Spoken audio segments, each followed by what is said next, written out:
and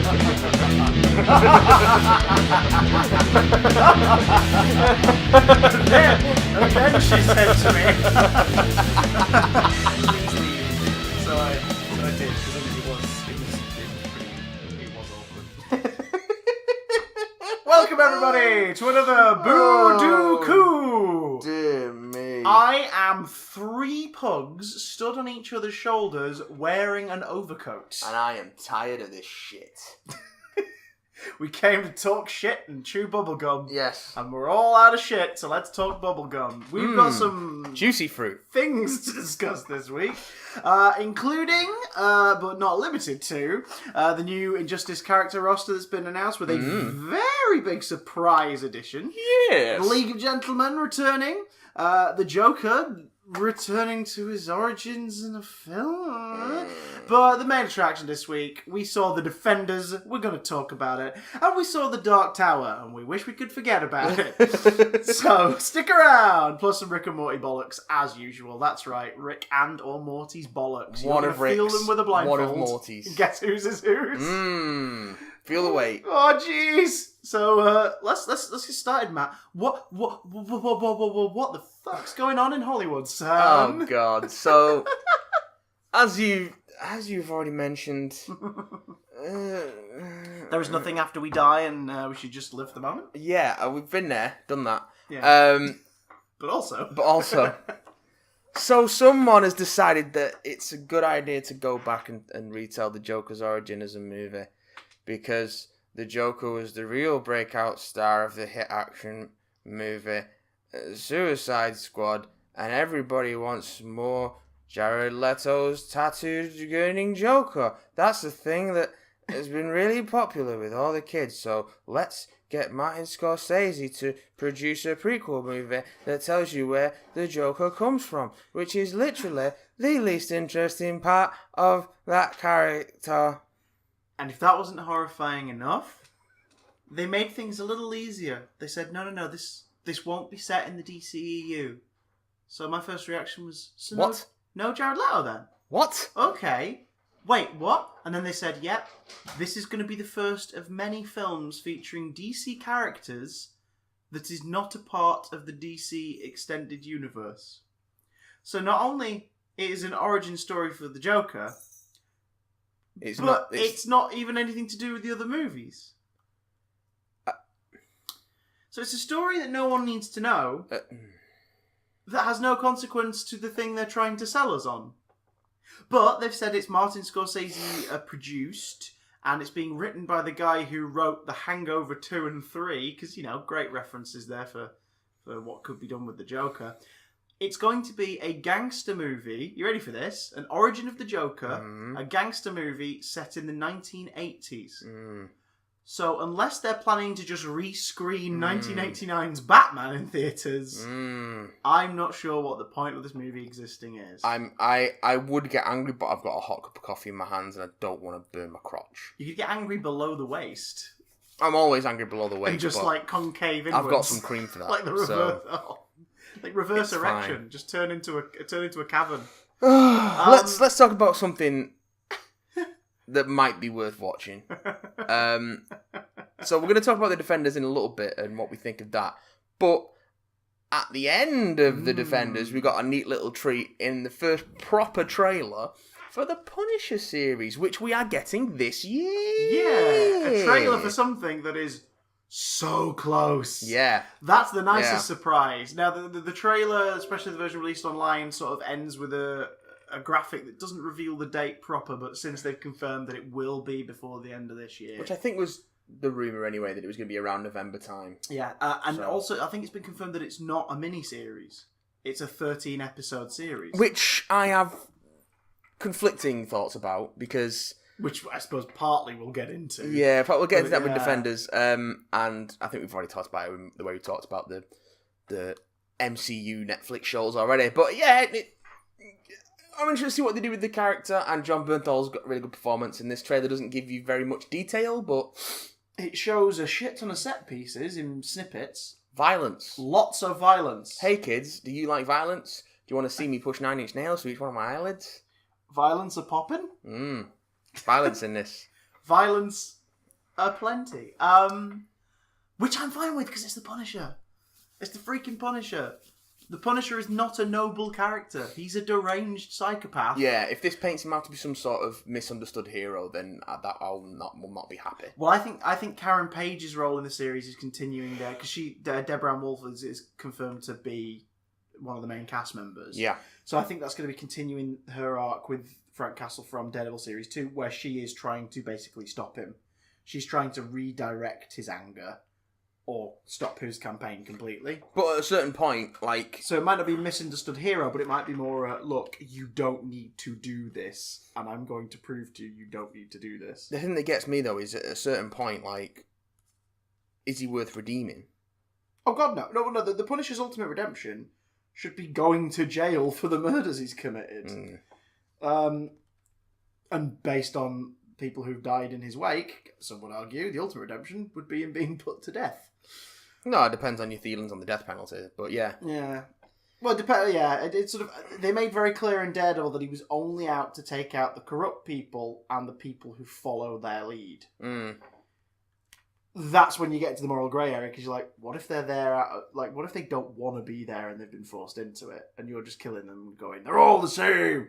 But that's what's compelling about his character. In the comics, in a world of superheroes and people with moral compasses and... defend and protect people and stop the supervillains, that's their thing. He is this fascinating, wrench in the machine. He's a good guy who kills bad guys. I mean, he isn't a good guy. But he isn't a good guy. Yeah, it's like he's doing it because he wants to stop other people. He's Batman if Batman were gun happy, essentially. It's like, horrible thing happened to my family, I'm going to take out the people who did it. Whereas Batman's thing is, horrible thing happened to my family, I want to make sure it never happens to anyone ever again. Whereas Punisher is like, I will stop it from happening ever again by putting a bullet in the cause. He doesn't, though. No, he doesn't. In fact, some would argue he escalates their efforts. Oh, yeah, he does. Just go and read Welcome Back, Frank. Yes. I've got it down there. Just go and read Welcome Back, Frank. So good. Welcome Back, Frank is amazing. And again, and obviously it's earlier days, but when he first rocks up in Marvel, because he first shows up in Spider-Man, doesn't he? Yeah, That's that issue there, I can see it on that poster. Yep. He first rocks up in Spider-Man, and immediately the moral dilemma is played up at the very start of his first appearance. Mm-hmm. It's like, you shouldn't be doing this! It's like, well, I'm going to do it because no one else will. I just can't wait to see more of John Bernthal. Yeah, he's really good. He was so good in Daredevil. And because Daredevil Series 2 had that thing where it sort of played out as 3 separate arcs over the course of the series. Yeah. You could separate it into... the first 4 episodes, the next 6, the next 3, and the first 4 was the Punisher arc. It was so good, it was so freaking good. It was a very, very good arc. I would be delighted if D'Onofrio popped up in this series in some way. I'm always delighted when D'Onofrio pops up in the MCU Netflix shows, a bit like a little bald beaver. A very tall little bald beaver. Yeah, but if only the top of his head pops up, then he's like a whack-a-mole. Put him in a little outfit. Yeah. You saying your ideal reappearance of the Kingpin in the MCU would just be Wilson Fisk's head poking out a little holes in a desk. Yeah. This city. Oh, damn it. This city. This city. This city. This Squeaky city. Hammer just missing him every time. This city. This city. This city. This city. Punisher isn't the only little televisual surprise we're getting before the end of the year as well. Oh, no, senor. Guess what's returning to the screens of the BBC? Well, they did say you'll never leave. The League of Gentlemen is coming back to, it seems BBC 2 before the end of the year. We knew that this was happening, but we didn't know that it was, as confirmed this week, 3 episodes. This That's isn't half a a special. full series. This isn't a special. This is 3 specials. This is... Oh my god. Well, we don't even know how long they are. Are they half hours? Are they hours? What's going on? It's 3 full nights Oh god, of yes. The League of Gentlemen. Yeah, they say it's returning for 3 episodes. What they're doing is they're just going to screen the 3 series in one go, at one unedited chunk over 3 nights. I'd be happy with that. The break for the Christmas special, twixt 2 and 3. It's phenomenal. There are very few things where I have sort of gone full fanboy on it, and I think the League of Gentlemen's probably the most fanboyish I've been on something. It's very good. Going to the locations, joined the website when it first opened, the official website, was a very active member of the forum. So the fact that this is happening makes me so freaking happy. It makes me reasonably happy. I just want to know what stories they're going to tell. Because, all of the big catchphrase characters, unquote, are dead. Like, the ones that you stick on t-shirts and stuff are dead. Aside from one who's hiding in plain sight. And I wonder whether or not he's been there for 10 years still doing what he was doing when we last saw him. But the rest of them, all dead. So unless... When they first said special, I was like, there's going to be like a Christmas special sort of thing where, you can tell tales with any of them because it's like, an anthology like they did for the previous Christmas one. But now I'm wondering where they're going to go with it. To the toppermost of the poppermost. To the Papa Lazarus. Didn't work. But you nodded and smiled anyway, so I appreciate it. Thank you. I didn't want you to feel too bad about your abject failure to be funny. I'm sorry. It's the original title of my memoirs. Abject failure to be funny. But yeah, it's I can't wait. I can't freaking wait. But you're gonna have to because it's not out yet. That's true. I think the thing that excites me the most about it though is Jeremy Dyson is in it because it's a League of Gentlemen project. Yeah. So Jeremy Dyson is one of the writers on it. Yeah. Which is amazing because we've seen what Stephen Rees do like with Psychoville and Inside Number 9. We've seen Mark go off and like work on dramas and stuff like Doctor Who and Sherlock and pop up in stuff like Game of Thrones with results. Yeah. Well, depends on who you partnered with, but partnering with Jeremy Dyson. Yeah. By Jingo. So yeah, I can't wait. I just cannot bloody wait. And it's going to be so interesting to see what everyone's reaction is as well. Like, people who've never seen it before. Because there'll be people who'll come to it because of Sherlock and because of Inside Number 9. And there'll be... The people who come to it because of Sherlock will be agog and aghast. Good. And confused as to why there's no shipping happening. Shut up. Stop interrupting. That was our new robot sidekick, Dinky-Donk. Better put my phone on silent, haven't I? Oh, Dinky-Donk. That'd be something approaching professionalism. What are you doing, Dinky-Donk? Go back to the Clinky Clonk. I can tell you what Dinky-Donk is doing. Oh? He's eagerly awaiting the next set of characters for Injustice 2. A game we've talked about at length. A game we both like and both still play. Yeah, and we're on the guild. 2MHK0. Yeah. Sorry, hang on. Dinky-Donk has wants and desires. Oh, yeah. I think he's gone beyond simple programming, Matt. He is self-aware. We'll probably have to put him down. He's self-aware, but I keep him contained in his prison of metal and glass. Silicon chains binding his digital soul. Why did we give him such a sad face? It's making me feel bad about this. I didn't give him a face. He fashioned it for himself. Oh, God. That's what happened to our intern. So who... Oh, God, we sent them in to check on him. We never saw them again, and now he has a face. What the hell? He likes to mask his cold body in the warm flesh. Oh, God. Sorry, wow. The scenario I'm developing in my head right now is something I should probably not say out loud. Raiden. Beg your pardon? Which we knew about. We knew that was coming to Injustice. Can't help it. You look at the silhouettes on the character select screen, and there are two with a big, wide, disc-shaped head. I can't think of any other DC character that would have a silhouette like that. Except for maybe Black Manta, if you squint, who is the other character that's coming as part of this update. Yeah, so Raiden from Mortal Kombat. Black Manta from DC Comics. Who we knew was possible because he's in one of the He's in the game, yeah. Already. I wonder what happens if you use that transition with Black Manta. It's Aquaman. That would make sense. Good point. What if you use Black Manta and Aquaman? Then it's Ocean Master. You think? No. I mean, I wouldn't be surprised. Because remember, Martian Manhunter was in the back of the Watchtower arena in the first game. And then he was brought out as a character. Then it's Mira. So when you play as him, he's not in the background. Is anyone there? Mira would be awesome. No. But then again, in the first game, like Mr. Terrific was in the background, and the Atom was in the background and stuff. So there are characters. I'm sure there are placeholders they could stick in there. And Mira would be an amazing Easter egg if they just put her in. There's still that little silhouette which looks like the Atom, which isn't in this trailer. No, so there must be. Freaking is.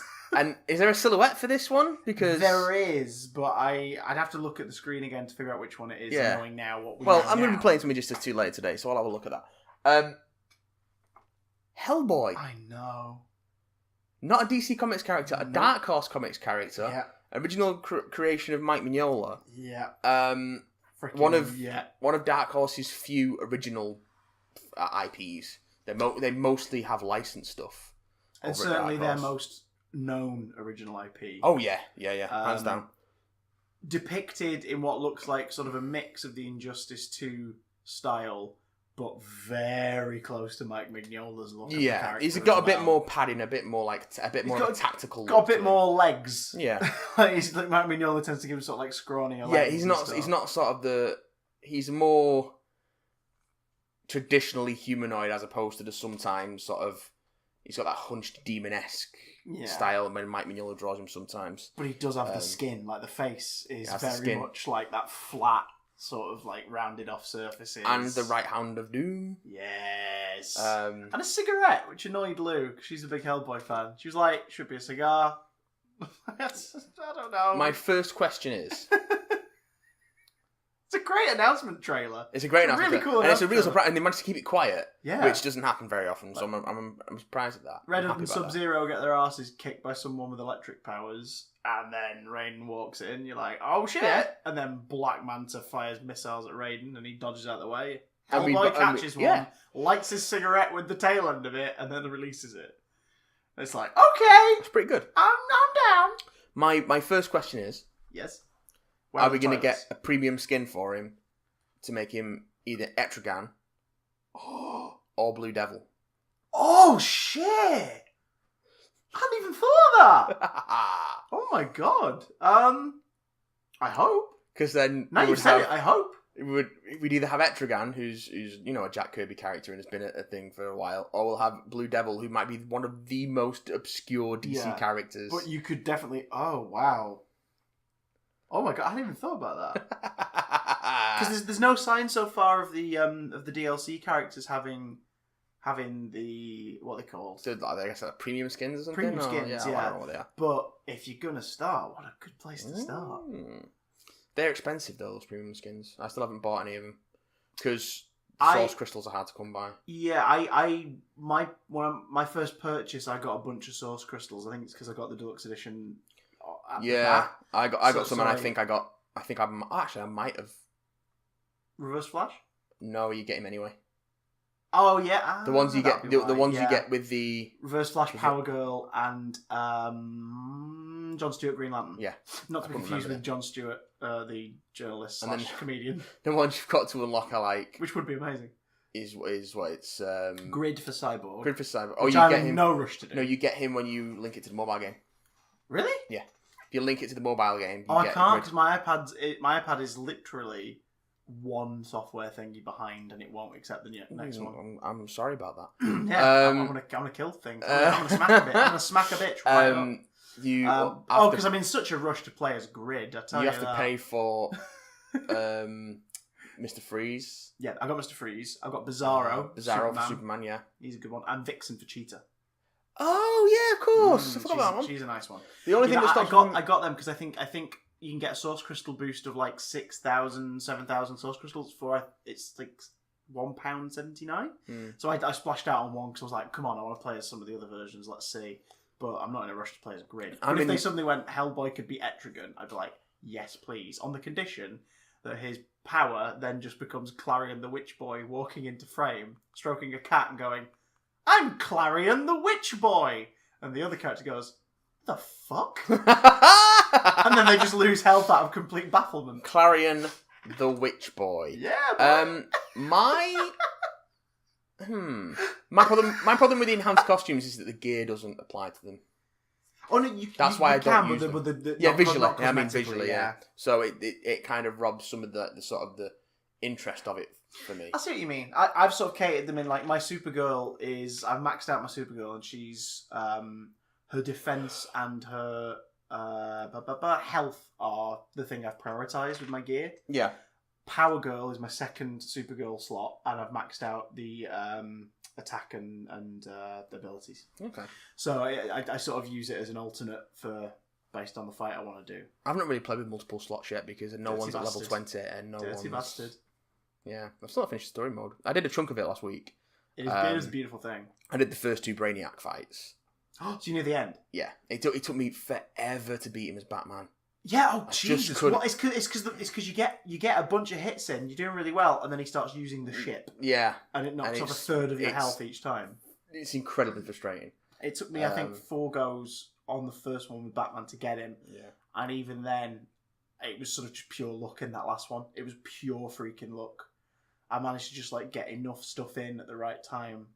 I was like, oh my god, oh my god, and then I replayed against him as Batman doing the multiverse like tutorial world thing. Oh yeah, to get Batman's ending. Yeah, I played that on hard just to see. And no, I had to quit. Yeah. I was just like, I can't do this. I can't do this. He's horrendous. Because obviously Brainiac in is that tutorial horrendous. mode, he can use the ship as well. It's Takes like, less God. damage, does more damage. Yeah. Some of his attacks seem to be unblockable, or I haven't worked out how to block him yet. I haven't worked out how to block Firestorm's ultimate yet. That's a tricky one. Anyway, we're not here to talk about Injustice 2. Yeah. Well, we were just then. But before we move on to the main section, there's just one more question I have about Injustice 2. Oh, go for it. Can you play as Nightwing? You know, because there's no alternate skin for him, but he's in the story mode, and he's got a different moveset to Robin. Yeah, well, when does Nightwing appear? He appears in the beginning, doesn't he? No, Robin appears at the beginning. Yeah, which is the Robin that you can play as. That's right. And then Damian appears throughout the rest of the story mode. Yeah. After Superman's freed. Yeah. But he's always Nightwing, and he uses different moves. Oh, so the costumes. Yeah. I wouldn't be surprised if they released it as a premium skin. Because that'd make sense at least. 'Cause it's like, okay, it's still Damian, but it's a different skill set. But But at the same time, I think if they're gonna do Nightwing, they'd do Dick Grayson and make it a DLC. So that might be what they're doing. Like they're waiting for Dick to be released as a. They're waiting for Dick Grayson to come out. Maybe he's. Oh, there you go. Maybe he's one of the remaining characters. That makes sense because he's a fan favorite, and then you'd have all the Robins minus. We've only got minus poor old Tim Drake. But yeah, I don't know. I don't flaming know. Anyway, the continuity of that flashback at the beginning really fucks with things because it's not how things went down. Speaking of continuity, and a dogged adherence to it. Oh god. For better or worse, we watched The Defenders. Yes, we did. We got coffee and we watched The Defenders. So we're going to talk about it briefly, non-spoilery, and then we're going to dive into some sweet, rich, chocolatey spoilers. Okay. Yeah. So off the top of your head, Christopher. Yeah. I don't know why it took me so long to conjure the word head. I think you were picking which one. Yeah. Off the top of your organ,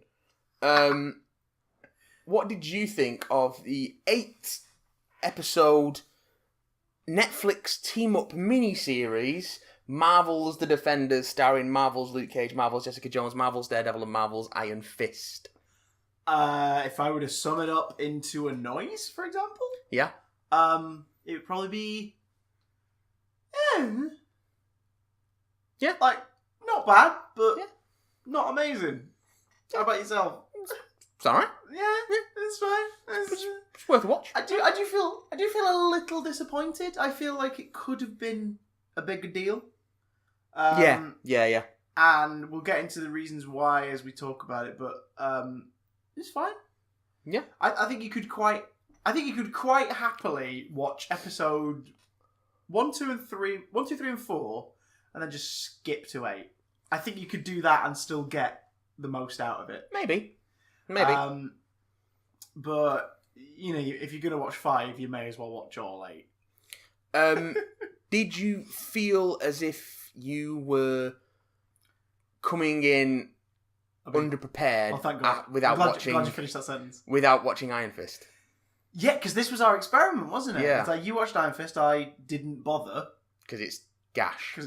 So I was like, let's see what happens. Like when The Defenders comes out, I felt like I'd missed out on something, but it filled in the gaps really nicely. I mean, you've not missed out on much. No, but I mean, like in terms of stories, the first couple of episodes went on, you were like, right, what is happening with that?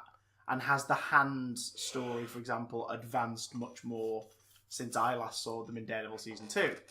But by like the 4th episode, you're pretty much filled in. You meet a character at one point who, having not watched Iron Fist, I didn't realise what the connection of the relationship was at first. Yeah.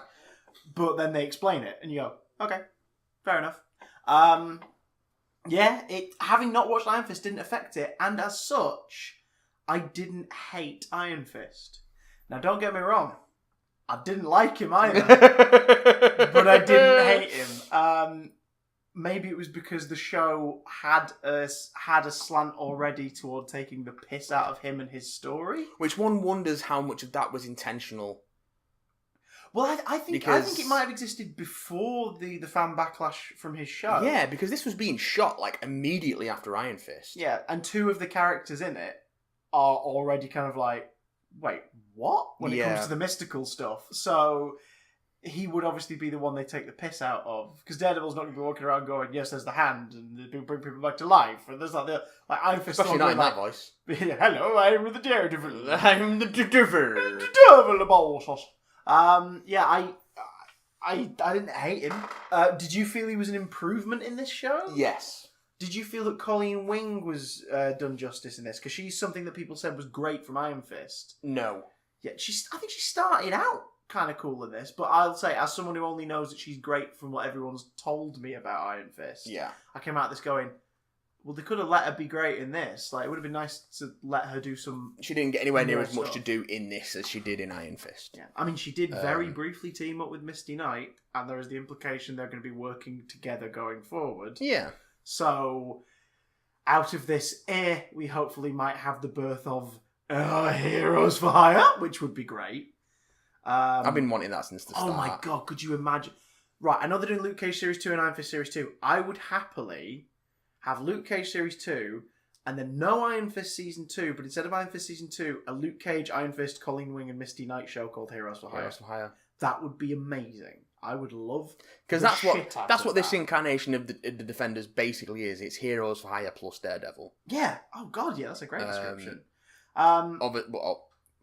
Obviously, they can't call themselves Heroes for Hire because what happens in they're not for hire in the show. It's not the way it works. It's.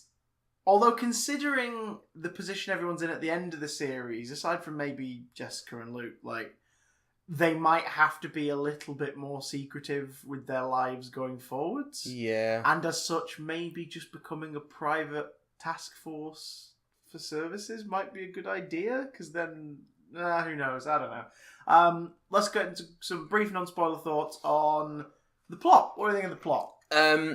It's a plot. Yep. It's not a particularly compelling plot. Yep. It's not entirely a clear plot, but it serves to move these characters together from action set piece to action set piece, the majority of which are pretty good. Yeah. It definitely shows that this is the Daredevil team behind this show as opposed to the Iron Fist team. Yeah. Mainly because it looks like Finn Jones has had more than 15 minutes to learn his choreography.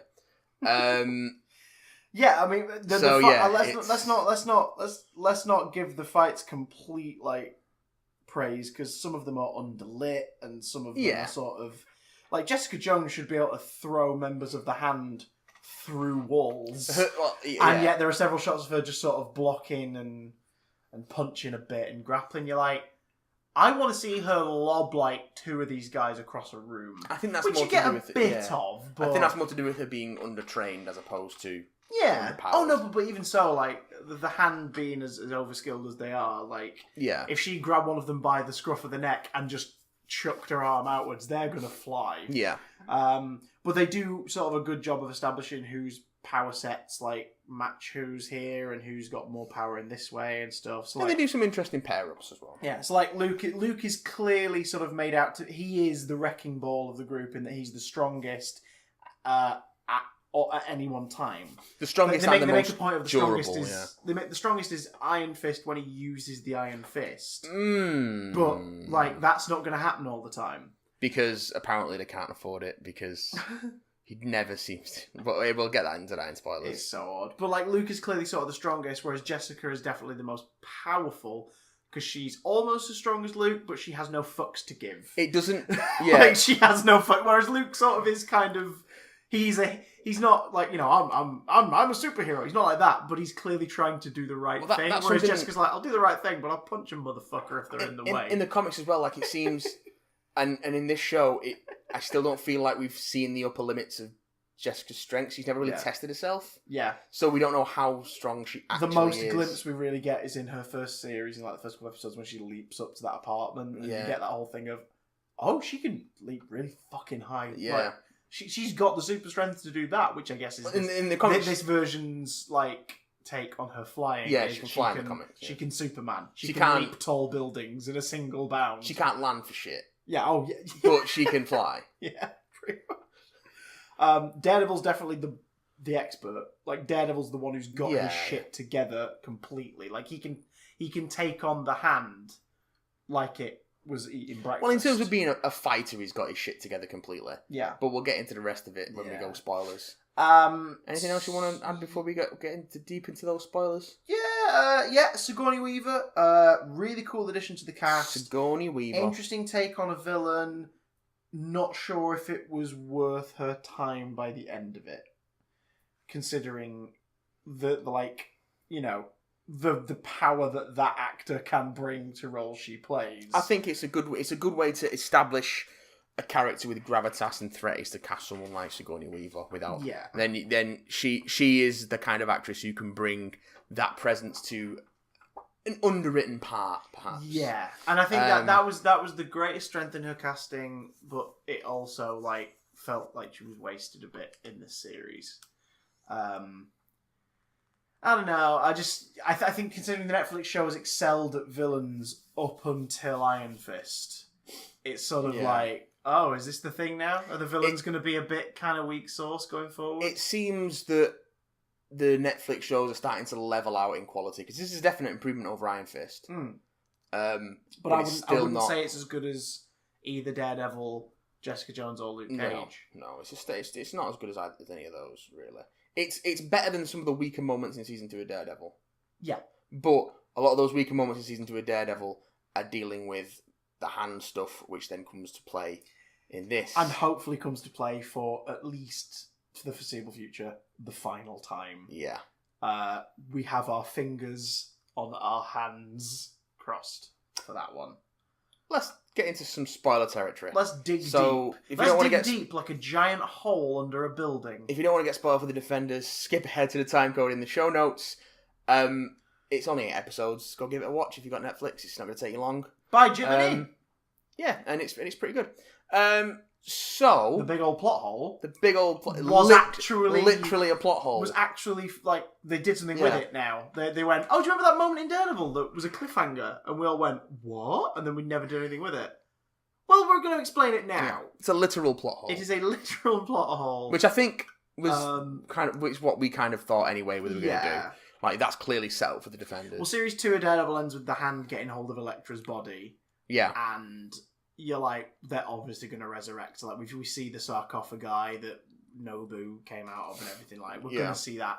And I've got to admit, the flashback where she climbs out of the blood-filled sarcophagus in Defenders was some pretty cool imagery. Pretty grim. Elektra is... I still don't know how I feel about her. Like, sometimes she's really good. And other times I'm like, yeah, but I don't think it's ever down to the performance so much as they're like... Elektra can be a wonderfully compelling character. Like, she can be something really kind of frightening, or a vulnerable character in a way where you like, do you know what I mean? Like, you want her to leave that horrible life of murder and death and everything, because there is a good person in there somewhere. In this show, not so much. Elektra might not even be in this series. This might literally just be. What we know of the comics is we know that when the Hand resurrects you, it is you. But they can sort of bring you back to their liking. Yeah, they can influence you. They can tweak you. And that's what this was about. It was very Wolverine, enemy of the state. Elektra was brought back with the sole purpose of basically being the Hand's weapon. The Black Sky.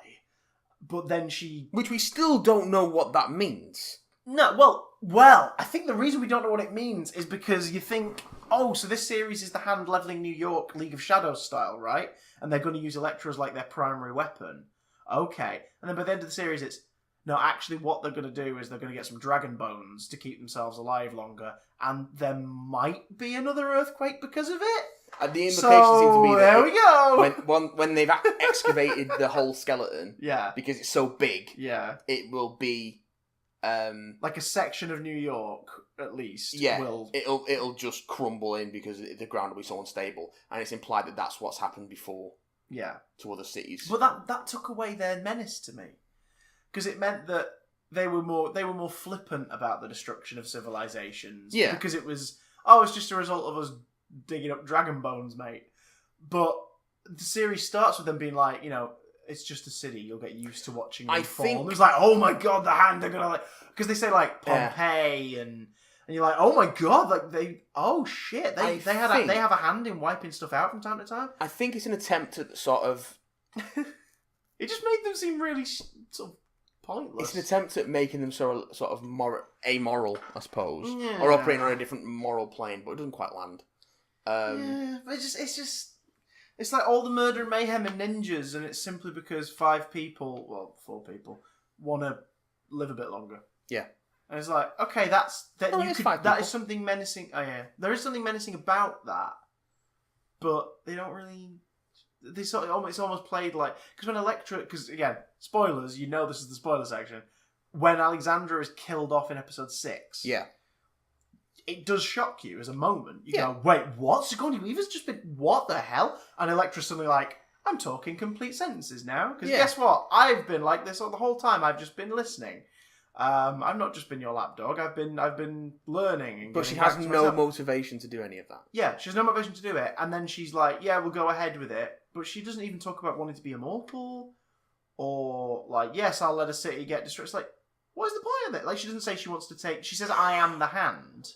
But then she doesn't say what she wants to do as, like, the head of the... It was just like, I think she just wants to do what she wants, but we don't know what she wants to do. Because we don't know if this is Elektra Natchios or a fucked up, like, conditioned version of Elektra Natchios. I think it's implied by the end of the show that it is her. Like, but in she's series just gone, 2, she was like, you're right, Matt, let's not be dicks. Like, we'll run away, but we won't be the dangerous, murderous people. And now it's like, no, I do want to murder things, and I think to murder stuff now. It's a thing.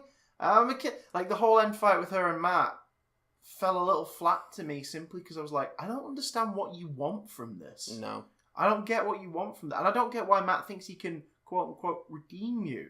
Like, if he goes up with the rest of them, you're just down here, you're stranded, and maybe you'll come back.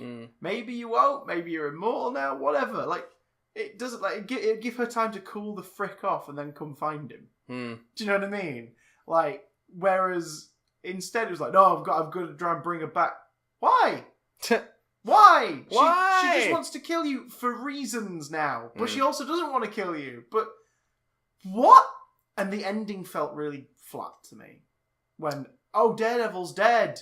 And I was like, well, he's not. No, we know he's not. Because series. he's got season 3 coming up, yeah. I mean, the tag for series 3 at the end of this was quite nice. Yeah, it looks like they're going to lean into Born Again. Yeah. Because, I mean, literally his mum being brought into it now. Yeah. Someone tell Maggie. It's like, oh, what? Oh, shit, son! It's his nun mother. Yeah, but I like Daredevil's, because at the end of Daredevil Series 2, he doesn't, like, outright quit, does he? But he sort of is like, I'm putting this away. He's trying to, yeah. So you see that at the start of this series, you see him, like, struggling with... Yeah. So that gave us a nice point of view on this. Like, when they get to the restaurant by that point, he's like, no, I can't do this. And he's, like, wearing the mask and everything. Yeah. And Jessica Jones just goes, like, you're the devil of Hell's Kitchen. He's like, what? It's like, it's obvious. I mean, I'm putting 2 and 2 together, and it's obvious. Also, I've got pictures of you leaping up a building, so maybe sit down and get involved. And you can see him sort of go like, okay, fine. Sit your $5 ass down. Before I make change. And Jessica Jones will make change. She will freaking make change. I think she's probably still my favourite part of this whole Netflix endeavour. Absolutely. And the thing is, her story is pretty much unaffected by this show. Patsy's involved. Malcolm gets involved. Only tangentially, though. Well, tangentially, yeah. Like, well, Patsy sort of, like, makes you realise the hand are tied into even the company that, like, owns her radio station, because they're being asked to stop talking about the tremors. And you're like, okay, so that she was there to sort of illustrate I'll never stop talking about tremors. The hand has a further reach. In that movie. Plus, it meant that amazing... Dirty bastard. Plus, it meant that amazing... I do love Tremors, though. I've still not seen it in full. We're going to have to watch it properly. It's very good. Do a big damn love. Yeah. So then... it also led to the cool bit of her saving Patsy from the restaurant, because obviously the hand were like, right, she keeps pushing this, we're going to take her out. Yeah. And Jessica rescues her, and then Guy starts beating the shit out of her. And then Daredevil shows up in full costume, and you're like, yay! Yay, Daredevil! So there's that. And Malcolm, Malcolm was that sort of show that Jessica's still not a people person, even with the people she's bonded with over the course of the story we know from. Yeah. So I'm interested to see... Basically, all that happens with Jessica Jones in this series of any consequence is by the end she's like, all right, let's open up shop again, and Alias Investigations opens up, which is sort of hinted at the end of Series 1 that they were about to do that. Yeah. So if you don't watch The Defenders and you just watch Jessica Jones, you're going to be not remotely confused at the start of Series 2. Yeah, her apartment's still all fucked up as it was at the end of Jessica Jones at the start of this show. And it's been a little bit of time. Yeah. It's been, I think Patsy implies it's been about a month since she killed Kilgrave. Has it only been a month? Yeah. I feel like it's been longer than that. It could be, but I think there's a mention somewhere. It's like what you did, like all month people have been trying to get hold of you, and they want to hear your story. But it could be that her start of this story takes a bit longer, and we're just showing it obviously interspersed between the others. Maybe her attachment to this series because they're trying to investigate this bloke who's gone missing. Yeah. So that might have taken a couple more weeks, and then it leads into this. But who knows what there's to dream? Actually, no, you're right. It can't have been just because Luke Cage has been in prison. Yeah. He's been hiding out in Harlem. Maybe then Luke Cage happens. Then he goes to prison. Now he's come back out. Maybe the line's something like this month alone. Like, yeah, people I think trying it to is. Get in touch with me for your story. Yeah. And I think Luke Cage clearly isn't in prison for that long. Yeah, why? Because he's got the... Because Foggy... Yeah, what's the film? Hogarth, Chow and Benowitz. Yeah, they've got him out. They've got pull. And I think they've basically gone like, we'd like him as a client because he's a good guy who could do some serious shit. And I think the implication with that going forward is they've had Jessica Jones on their books doing freelance work for them, and they'd quite like to call in a favour with Luke at some point. And Hogarth knows Danny Rand. Yeah. So. Let's talk about the impact for Luke Cage. Series 2 of Luke Cage is going to be confusing if you don't watch Defenders. Yeah, because now he's out of prison. He's out of prison, and Misty Knight's got one arm. Yeah. An arm that will probably be fixed in Luke Cage. By the money Danny Rand's going to put into getting it repaired. Just give her a vibranium prosthetic arm. Just do it. Just freaking do it, guys. Please. Any excuse to have Misty in Luke Cage in a more active role, I will be delighted. Because she was amazing in Series 1. She's sort of underutilised and turned into a bit of a stiff in this. Yeah, she is a bit. But not for lack of trying. Who's the actor who plays her? What's her name? I cannot recall. I think her name is My Dream Woman. Because she is wonderful. She's amazing and absolutely stunning. But if she could be a more active physical role in Luke Cage Series 2, more than getting coffee, and I mean just beating the shit out of people. That would be amazing. Yeah, that'd be pretty cool. I have a feeling that she might be off the force. Yeah, so just start work. Start Heroes for Hire. Here's how you do it, guys. And get Colleen Wing and Luke Cage Season 2. Do it. Simone Missick is Mr. Simone Knight. Missick. How do you spell that? It's Mydream. Yeah. Yeah. So that would be awesome. Terrible. It is terrible in a way. So what else is terrible? Iron Fist. See, I feel bad because I kind of know Finn, tangentially. No, that's fine. I know him a friend of a friend. The terrible characterization, writing, and structure of the series is not his fault. Now, he is an ingredient in the cauldron, and I've not seen his show, so I haven't absorbed enough of Iron Fist to know whether I think he's not approached it well. He's not very good in his show. Right, but he's not. It was most highlighted to me in this series in the boardroom scene, where Danny goes before the hallway fight. Yeah.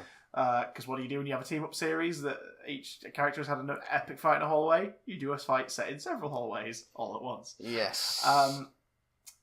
That scene was him showing up to basically be like, right, I know what you're doing. I know you know who I am, and I'm gonna fuck with your shit. So lay off. And then Alexandra shows up midway through his spiel and is like, oh no, do go on. And the idea of that scene is basically he's come there to have his Batman moment of I'm going to put a stop to this and all this. and then they turn the tables on that by her being like, cool, have you finished? Because you're not going to, because we're already ahead of you. And in fact, we're going to kill you now. Go. Do you know what I mean? It's meant to obviously be epic, and then undercut. It just sort of... But it falls didn't flat. work because his delivery and the direction specifically as well of that moment made him look like a whiny teenager. Yeah, Instead of someone delivering like the death knell speech. Yeah. It's just... Now, that could have just been a directional choice. It could have been them going, well, he's going to get undercut, so we want to make it look really pathetic. But it's like, no, in that moment, he should have been like, oh, fuck, Iron Fist is going to fuck them up. Wait, what? They're already ahead of it? Like, it should have been like that. And instead it was just, look at him. There's an awful lot of, in his own series, of like, I'm Iron Fist and I'm going to beat everyone up and I'm awesome and I'm a great warrior, and then just failing spectacularly. Yeah. Usually when he goes, I've got the Iron Fist, then the Iron Fist won't come. I think his most impressive moment in this series was the obligatory hero versus hero introduction fight with Luke Cage. Yeah, that was pretty cool. Because it gave Iron Fist a moment that illustrated how cool his power can be. You have him hitting Luke Cage and like nothing is happening because it's Luke Cage, the immovable object with the bulletproof skin. And then he charges up the fist, punches him in the face, and Luke's face, like recreating the shot from Luke Cage of the guy hitting him and his hand breaking. Recreated that shot, but Luke's face like full on rippling and reacting, and then him flying. And he was like, "Oh, damn!" Luke's clearly never been hit that hard. Yeah, and because then he punches him in the gut and he goes flying into the wall, and you're like, "What the hell?" Like, that was a really nice way to go. This is what he's bringing to the table when it comes to bringing these four together. And then you get him and Luke in a room to talk, and Luke just takes him apart as like this sort of whiny, entitled, rich white boy. But then later tries to connect with him, which was quite sweet. Like when they're holding Danny captive. And that's a very Luke thing, or at least this version of Luke. Yeah. Is, he's always trying to sort of bring out the best in people. And I think they do a good job of establishing that relationship and making that a compelling dynamic. And I think the Luke in this definitely brings out the best in Iron Fist in this. Yeah. So I want to see more of them together as well. Everyone else just has a great time railing on him for being a douchebag and ineffectual and a bit wet. None more so than Stick. Oh yes. Who comes back for the final time? Like this is Stick's story. We first see him in Alexandra's sort of one of her thingies, like being kept captive. Yeah. So to get away, he slices off his own hand to slip out of the restraints. Yep. And leaves. And then is completely fine with it for the rest of his run in the series. Fine. He's the one who... Oh, God, that moment where like he's explaining everything to them at the Chinese restaurant. Yeah. That was a cool moment for Iron Fist. Like, they show up at this Chinese restaurant that were closing. They're like, no, get out, what the hell are you doing? He has a word with them. 2 minutes later, he comes back, he's like, right, I've bought them. I've bought the restaurant. And I'm paying their lease completely for the next 6 months, so we can stay. I've also asked for some food. It's like, what? I had to buy 2 of everything. Yeah, that was the condition. It's like, I have to buy 2 of everything, so out it comes. Is that pork? No, Daniel's like, that's shrimp. Chicken. That's shrimp. That guy's got the pork. And it's just like, ooh. Like, that was a really nice moment. Like, that was where you showed off how Iron Fist could contribute to this group dynamic quite well. Like, he's got this one really cool superpower that he can use occasionally, and he could be the Stark of this. Like, he could fund it if they choose to work together and regularly. The problem... What you had in this was you had moments of Danny being exuberant and enthusiastic and almost childlike, which is Iron Fist. Yeah. The problem that you had in Iron Fist the show and in parts of this is that when he's tortured and angry and brutal, and when he's the whiny teenager, not Iron Fist at all. When he's the whiny teenager, he is completely like detestable. That is not who that character should be. When he's the wide-eyed, like, enthusiast, the guy who's oh my god, I can kick ass! He's a rich man-child. Yeah. Who has supernatural kung fu powers. Yeah. And that can be easy to detest, but the reason people like him is because of his charm and his enthusiasm. Yeah. He's an optimistic character as well. Yeah, very optimistic. But there's none of that here. Yeah. There's little glimpses of it in Defenders, but in Iron Fist Season 1, there's none of that. But in terms of shitting on optimism, that's what Stick does beautifully. Like, I like the fact that the moment he shows up in the restaurant, Matt is immediately like, no, don't listen to a single thing this guy... He's going to drag you into something, take advantage of what you can do for him, and then piss off. And it's like, oh God. It's like, okay. But that was great. I like the idea that you had that. And basically, by the time they were assembled, everybody still had to rely on another to fill in a blank for them. Yeah. So, like, it made them have to stick together. Yeah. But I like the fact that he's explaining it all. Jessica's, like, doubting it and going, no, she's walking away. And he says, sit down and shut up. And she just looks at him like, and then it immediately cuts to her just fucking off. Yeah, she's gone. She's like, bye. And then she and Luke have a really nice little moment. The first moment where they sort of, like, take a breather and go, hello, let's acknowledge the fact that we had a story arc in your show. Yeah. You alright? And then, like, she sort of says it was nice talking because she doesn't meet other people who can do weird shit like and she's not very social in general. Like, but you can tell that Luke is sort of, like, seeing that he's not only okay, but that he also clearly forgave her for what she did to it, like, she had to do. Which was kind of left up in the air at the end of Jessica Jones. Yeah. But like, he realised through the course of his series that his wife was not... her hands weren't clean. Yeah. So... And she may not actually have loved him the way he thought she did. And do you know what I mean? So it's like the Jessica having... he's understood by the end of Jessica Jones that Jessica having murdered his wife whilst under mind control, it's not Jessica's fault. She didn't choose to do this. But at the same time, he's since learnt that his wife is not the woman he loved. And he's had his own experiences at the hands of Kilgrave as well, so... So he gets it more. Yeah. So he has forgiven her for that, and also for the shotgun blast to the face. Like, he's forgiven her. It becomes a joke. Yeah. Really. Like, and we got a drink, had sex, she shot me in the face. Yeah. That's what happens. And he can see that she's also, like, clearly... she feels a bit more comfortable around him than she did before because they've started to ease up a bit. Yeah. So it's that really nice moment where she basically goes like, we should see each other sometime. Like, we should catch up.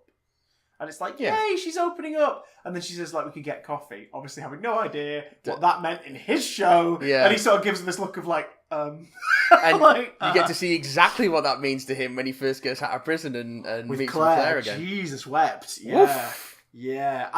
I can't remember where I saw it. Someone else was discussing the show online this week. Oh, it was I think it was Fatman on Batman. They were talking about it. Mark Bernard and Kevin Smith, and they said, obviously, like, Luke and Jessica is a thing, but if Claire and Jessica is where they're choosing to go, sorry, Claire and Jessica. Hello, Jessica. Claire and Luke is where they're choosing to go in the show. Yeah, and the Luke and Jessica relationship is more just alluded to with their brief romantic entanglement in Jessica's first season. That's fine, because I'm enjoying watching these interactions. If it doesn't make sense in the story you're telling for Luke and Jessica to get together, then you don't need to force it. Yeah, at the same time... don't force things just because they happen in the comic. At the same time, I could still see them getting together. Yeah. But I don't want that to be the end game of their story, I because I like the Luke and Claire thing. Yeah, like, I don't necessarily want to see that at the expense of Luke and Claire. Yes, that's perfectly put. Like, if there is a natural progression of the story where you could tell that story, go for it, but don't shit on the good thing you've got going on now. And whatever you do, don't do fan service. Do not get Luke and Jessica together by killing Claire. Oh god, it's so lazy. Yeah, and would just shit on that character. There was people were suspecting Claire was going to die in this series simply because it would make her the Coulson. Because she is the glue holding them together. In terms of their, like, connections and everything, and I would like to think that you don't have to sacrifice a character to get rational people to understand that they have to work together towards the greater good. That was what happened with Stick. Yeah. Stick dies, and you think, oh, that's going to be the Bond. No, it isn't, because of what he was about to do, which is kill Danny. And the fact that even Matt, like, even though Matt sort of takes it hard at first, he doesn't trust Stick. Like, he was a father figure, but he has a connection with the Stick he thought he knew. I mean, that's the glory and not the one who he's learnt about. That's the glory of these Netflix shows over the movies. Yeah. The one thing that they do better than the movies is that the character work's just more complex because they have time to dig into it. They can flesh him out. Yeah, Matt's got a complicated relationship with Stick. Like, clearly cares for him, but also hates him in a way. Yeah. So playing that out was, I think it's the most interesting thing this show does. I liked the 8 episodes. I'm not in a hurry to return back to 13-episode seasons. Yeah. Because this moved nice and quickly. It was a little underwritten in places. I felt there was still the Netflix sag in the third quarter. I felt that it was still there, but I think that was because it became this weird It's all about Danny now. We've got to get Danny, or we've got to hide Danny, or we've got to protect Danny. Yeah. And then the stupid fucking move where your Iron Fist will open up the door to the thing we need. So Elektra video game bossed him by standing in front of the wall. Because they could have sold that more if she maybe really enraged him. Do you know what I mean? If there was a motivation that really enraged him. I'm not saying turn like Colleen into a victim, for example, but like if she was like, I'm gonna fucking murder your friend. I'm gonna do you know what I mean? Like really use that as a thing to get him out of his like, you know, he's no, because then that negates like how he uses his freaking Iron Fist. Yeah. Oh, it's so stupid. Yeah. It is so dumb. The one thing that they've definitely bungled in all these Netflix shows above anything else is Iron Fist. Yeah. His mythology, actually, the way his powers work, all that sense stuff. For them. Actually, you could tell me if this changes the Iron Fist. Is the Iron Fist like the Slayer? In that, like, if they die, someone else has to be it. No, you have to train to become the Iron Fist. Good. Okay, so if their motivation for this series as the Hand was that the thing they need, be it a weapon, be it to get immortality, whatever, required the Iron Fist to open it, they get to the point where they realise they're not going to win Danny Rand over. Like, they try to seduce him to their side. Yeah. When they realise it doesn't happen, they kill him. And then they bring him back. That would have been more compelling to me. Because then you could have had him go through that story of like, God, no, like, no, I'm not a villain. And he turns, like, at the end he turns tied and... Then what you get, though, is you get more of Danny being tortured and angry and that's like, it's so fucking dull. Like, at the same time, if he overrode the Hand at the end, it would be that tag on for Matt. Like, you could have Elektra get away, and it's like, she's gone, it's like, what the hell's going on? And he's like, no, I have faith. She can be herself again, because he did it. Yeah, maybe. And it would be, do you know what I mean? It's like, that would make Danny it back, believable. Then they'd have no motivation. Because their entire motivation for doing everything now is because they haven't got any more of the substance to bring people back with. Also, I'm saying, like, they turn Danny, and they not only make Danny, like, they help him open up the thing, but then maybe they do a whole thing of, like, right, do you know what, while we've got you, fuck it, you're the Black Sky. Like, that's also not how the Black Sky works. It's basically, ninjas be ninjas, and I can't wait for them to tone down the ninjas now. Yeah, let's no more Hand, please. No more Hand, or at least if you're going to do the Hand, a small group of ninjas, all in the red costumes, please, because... That was another thing. Why weren't they just in their costumes at this point? Why were they all in black sweatpants? Yeah, because they're all in costumes in Daredevil Season 2. Yeah. They have hand costumes. Like, they're all like that. So if they were like that in this, I think the comic book fan of me would be really jizzing his pants. One of the things like, oh my god, it's the heroes for hire fighting the Hand. Instead, one of the things they get into in Season 1 of Iron Fist is that there's different parts of the Hand when they introduce Bakuto. Because Bakuto and Madame Gao spend all of Iron Fist at odds with each other. Yeah. So I think nice it's just seeing Madame Gao again, but the more we see of her, the less mysterious she becomes. Which sort of ruins her a bit as well. Because I now can't picture going forward a scene where Madame Gao is talking to Wilson Fisk, for example. Because I'll be like, so the Magic Woman's talking to the mafia boss. Yeah, it's it weird. Just feels a bit odd now, and it also makes you wonder: was she using Fisk?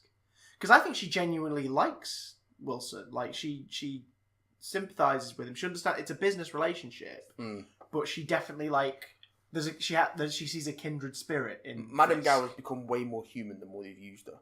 Yeah, she's not necessarily a bad thing. No, but maybe again, maybe now it's time to drop Madame Gao. Well, they dropped a building on her, so I think it's probably was she definitely. So in the hole, when the building got dropped in, there was Madame Gao. There was the Japanese, but he was already dead. Yeah. Allegedly. Well, he'd been brought back. And he was clearly Nobu's boss, but Nobu was way more interesting, so I yes! I was thinking that the whole time. I was spending that entire thing going, like, I'm sure this guy was in Iron Fist. Yeah. Not knowing, like, his thingy in that. He wasn't. I'm like, oh, he wasn't? No. Okay. Bakudo was introduced in... Oh, that's it. Iron We Fist. saw this guy at the beginning of this show, didn't we? He was the guy killed in the... No, he wasn't. No. The first time you see him is when he's skinning the wolf. So again, I'm just like, it couldn't be Nobu because of the way Daredevil Series 2 ended, but wouldn't it be more epic if it was Nobu? Yeah. Because at least then you'd be like, there's a bit of a supervillain team-up going on here. Yeah. I don't know. I think now is the time for these shows, for Luke Cage to do more of what it does best. Yeah. But it can dip more of a toe into the superhero pool now, because his eyes have been opened and Misty's probably going to get a cybernetic arm. Mm-hmm. Like, you can dip a little bit more of a toe into the superhero pool for Luke Cage. Daredevil I think Daredevil just needs to become comic book Daredevil now. The rumor is they're going to be adapting what is it, the Karen Page story? Born Again. Born Again. Yeah, you said before, didn't you? Like, Born Again's the angle, but now's the time to fucking turn Melvin into Gladiator. Yep. Bring in Bullseye for Yep. your big bad. Like, just do it. Nuke pops up in Born Again. Yeah. Okay. Towards like I'll be down with it. Well, the Nuke crossing over into Daredevil would be great. The That'd be climax of Born Again is in the comics is Nuke basically going to war on the streets of New York and Daredevil coming back out of. I would love that. Like, I mean, stop him. Nuke was set up in Jessica Jones. Yeah, so bring him back in Daredevil and give him the freaking face tattoo, Yeah. or at least like have him smear it on his like paint on his face paint, to look yeah. like it. Yeah. And Jessica Jones season 2, I think. I mean, obviously they're making it, so you know we can't change anything. But I think Jessica Jones series 2 would benefit if it was now just it's a detective show. Yeah. It's procedural. yeah. But it's obviously set in the... So do Alias. Like, be like the Alias book was for, like, that first, like, chunk of its run where it's... Yeah. This story, like, 3 episodes, we're focusing on this case, and 3 episodes on this case. And your through line for this series is what we pontificated on last week, is that she's being haunted by Kilgrave. Yeah. That's your through line, and you could do something with that as the series goes on. Iron Fist is probably going to stay ninjas, but now's your chance to have him be like, fuck it, life's great, and have him be the superhero. Well, no, because now he's the tortured defender of New York until Daredevil gets back. But we'll get Daredevil season 3 before we get Iron Fist season 2, so hopefully they'll nip that in the fucking bud. Right in the bud holes. Right in the bud holes. Let's talk about something else. Let's do it. Let's jigger to talk about something. Let's talk about something positive. Like, what's one of your favourite books, Matt? I really like the Dark Tower series by Stephen King. You love a bit of Stephen King, don't you? I really like it. You love a bit of Stephen King. I like most of Stephen King's work. Did you know there were 2 Stephen King films coming out this year? Yeah. We got It. Which I'm really excited about. Hopefully part 1. Yeah. Which is the story. Yeah. That looks coming really out good. Next month, isn't it? In September. Yeah. End of September, so that'd be great. Yeah. And, John came back a couple of weeks ago. Yeah. The Dark Tower. Yeah. In fact, did we see that yesterday? We saw it yesterday. Oh my god! And what did you think? It's fucking terrible. Like, on a technical level, right? It's a 98-minute movie. It has a beginning, a middle, and an end. Yeah. It gets there. Mm-hmm. It's competently structured. It's also completely unremarkable, kind of dull by the numbers, and elevated above... Well, I mean, it is mediocre. It's elevated above being completely shit by virtue of having a really good cast. Yes. Who are given nothing useful to work with. I think we can happily just go spoilers on this. Yeah, Let's just do it. Spoilers for Dark Tower are going to to follow. properly illustrate why this is a waste of your time. Do you know, they spent $6 million on reshoots to flesh out Idris Elba's character. Fuck off. Really? You joking? No. What the hell did they... I've no idea what they added. I've no idea what they added. Probably, I don't know. It'll be the freaking campsite scene. Like... And the bit with him getting into a fight with the thing in the woods. This movie, and you said it when we were watching it, this movie feels like a 3-hour movie that was fucking stripped to 90 minutes. Yeah, this was a full roast chicken that was left as a thigh and a leg. That's basically it. Cut to the fucking bone. It is so lean, and that's the best thing you can say about it is that it doesn't. Well, no, it kind of. It's 90 minutes. It still overstays its welcome. Yeah. We were sat there in the cinema and we were all sort of like starting to natter about it. Yeah. About 40 minutes in. And we started to Mystery Science Theatre 40 minutes in because we were bored to fuck. It's taken a really interesting concept and mythology and reduced it to something that's barely recognisable as the source material. Okay, so spoilers for the Dark Tower novels. The way that the story works in the Dark Tower is that Roland's quest for the tower is cyclical. And when he gets to the end of it, he starts it over again. And the implication is that he'll do it over and over again until he gets it right. So it's a never-ending story until he finds the way to end it properly. Kind of. Yeah. And in book 7, when it ends, he has throughout the original series of books, he's lamenting that he lost in the final battle where most of the rest of the gunslingers were wiped out, the Battle of Jericho Hill. He loses the Horn of Eld. Yeah. And when the cycle starts again at the end of the 7th book, he has the horn. So it's implied that this will be the last cycle and it'll get it right this time. Yeah. And in this film, he has the horn. They don't draw any attention to it, but you see it in shots. Then he never talks about it, but you see that he has it. Like it's on the top of his bag, poking out of his bag. Like they very visually clearly show it. So even in the mythology, utilizing the mythology of the books as a template, this film in its visual language is telling us it's a sequel. that this is the last. But also, this is the last. Yeah, this is the last story of this character in the Dark Tower. This is the end of his quest. At the same time, in the first movie in your apparent franchise, they've bastardized and simplified so much of the mythology that it doesn't feel like a continuation of the same world. Give us like a 3-sentence-ish summary of the basic plot of the Dark Tower series. The series? Yeah, as a series. What's the basic plot? Because in case you can't tell, gentle listener, Matt really fucking loves these books. I have vague knowledge of them. But Matt is an encyclopedia. Roland is the last gunslinger and is on a quest to reach the Dark Tower, the keystone that holds up the entire universe, which is under a threat of attack by the Crimson King. Again, something that is referenced in the movie but never talked about. Never talked about. And along the way, he recruits a quartet, a fellowship almost. Yeah, a posse. From various different realities, mostly our Earth. Mm-hmm. There's a young boy, Jake, who adopts his son. Eddie Dean, who's a former addict, who he cleans up and starts to train as a gunslinger. And Susanna Walker, who is a paralysed black woman from, I think, 70s America, so when racism is still rife and stuff like that, who originally had two personalities. So when she first comes through into mid... And it's sort of like...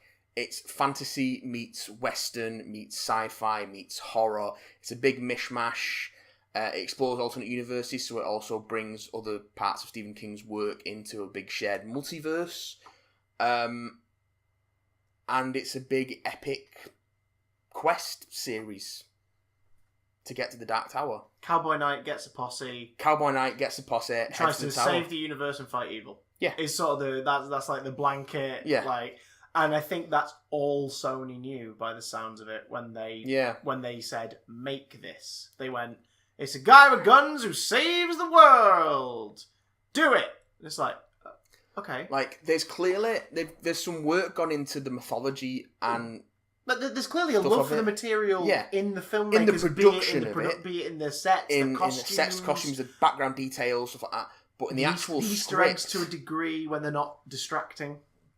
Which we'll get into. The actual script itself is so bare bones and just sort of... It's your classic Sony. You'll have a 2-minute scene somewhere that when it's done, you'll go, why?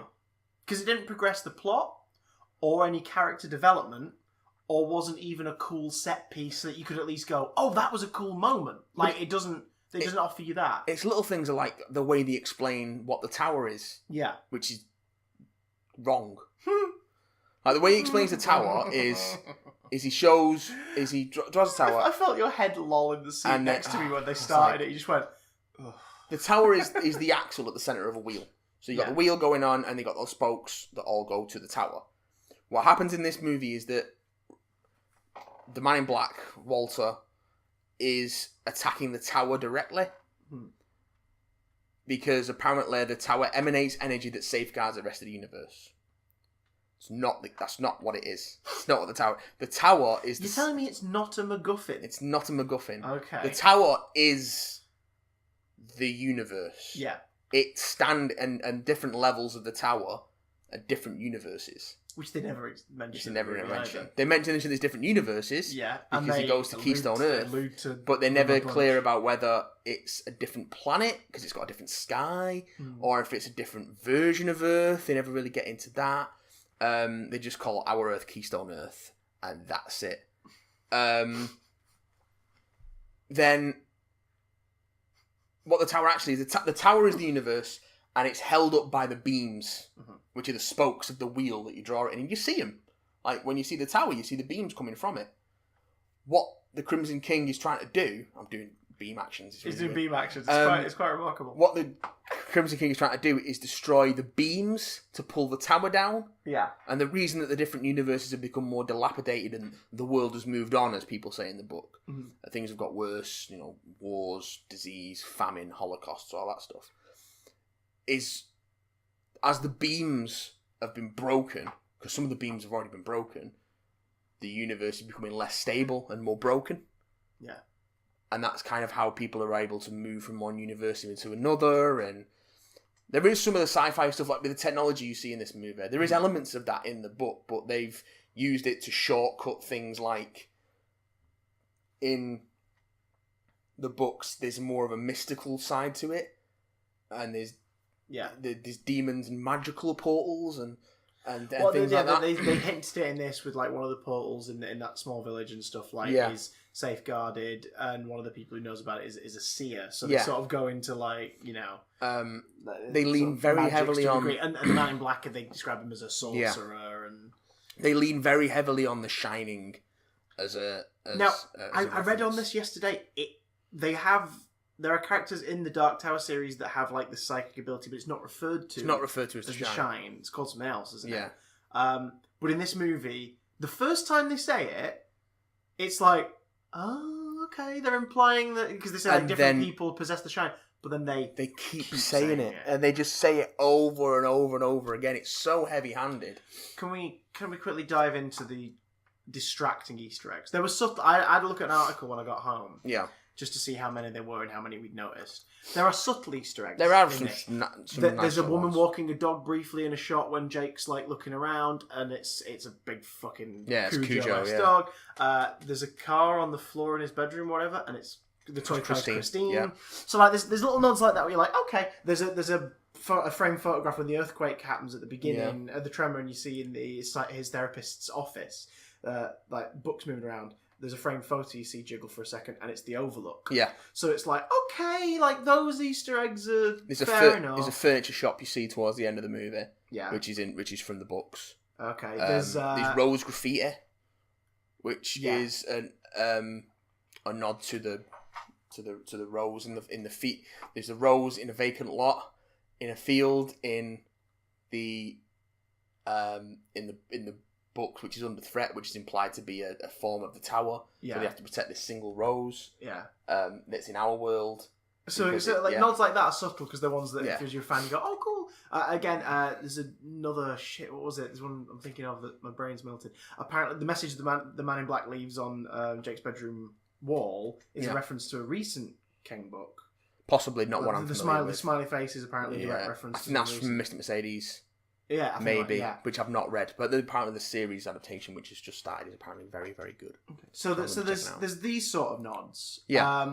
Now, there are also other nods that smack you in the face with a dick, and then keep prodding that dick into your eyelids. The Pennywise sign. The nod to it is huge, and the reason why these distracted me like crazy during the film, because I knew pre-seeing the movie, out of my vague knowledge, I knew that the Dark Tower series suggested that the Stephen King stories all take place, if not in the same world, in similar worlds. The Dark Tower series features Stephen King as a character, who is the Stephen King who is writing the novel.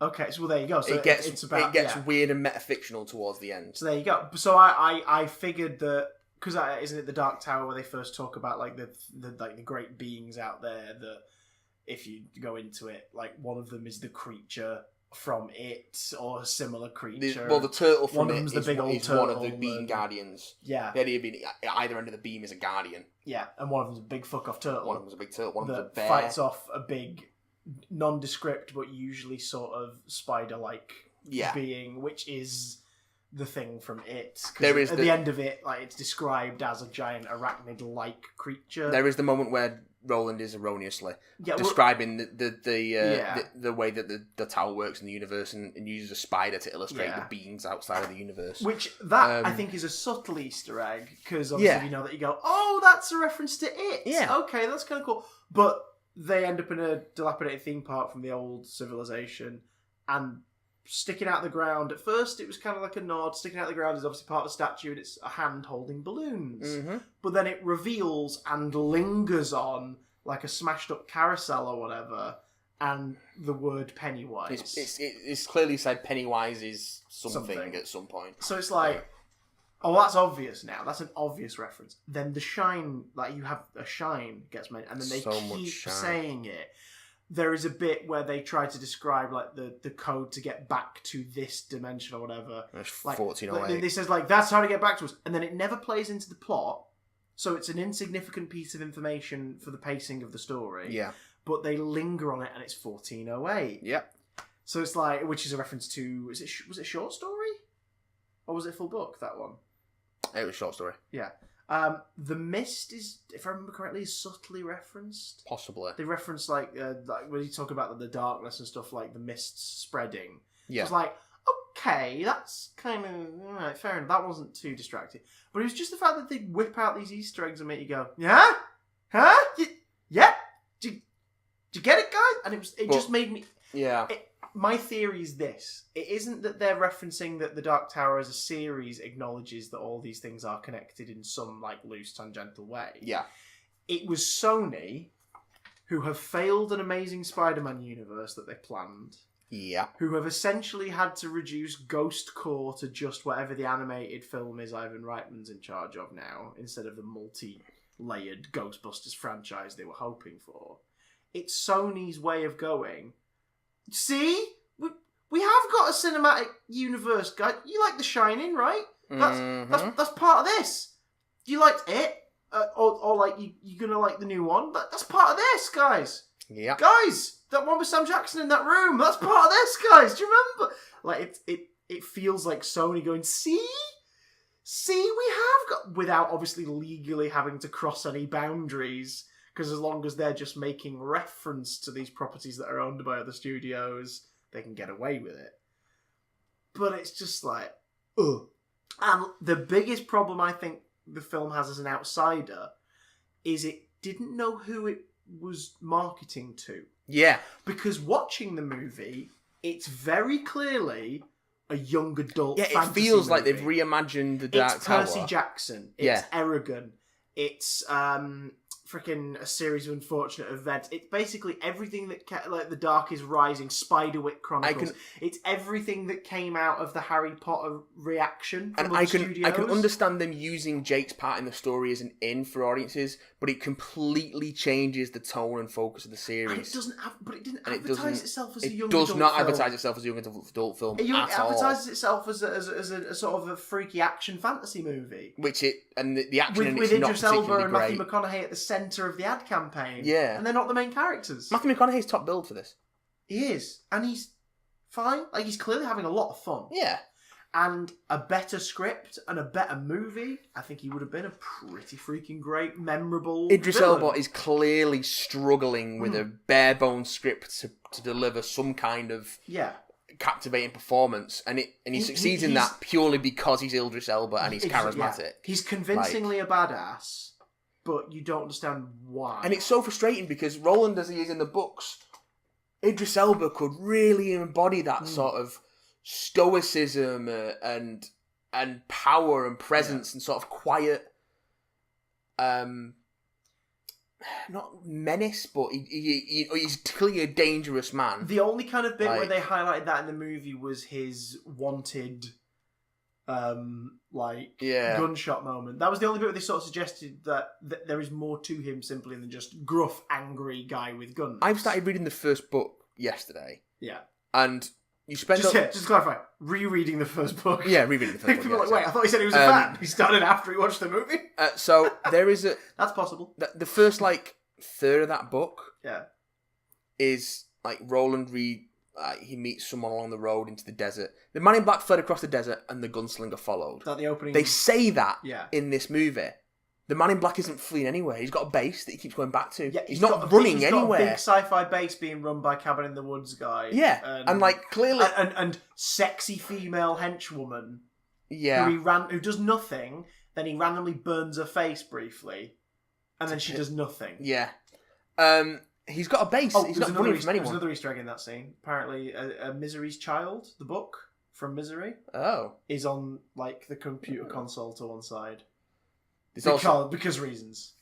You also see all the orbs. You see Merlin's rainbow, but it's never explained what they are. Or he uses them, but it's never explained what they do and why he's using them and how he's using them. But yeah, I bet he doesn't even use them correctly. Anyway, I bet it's completely different. I'd have to. I'm a bit hazy on Merlin's rainbow. So, so the base of the Palantirs from Lord of the Rings.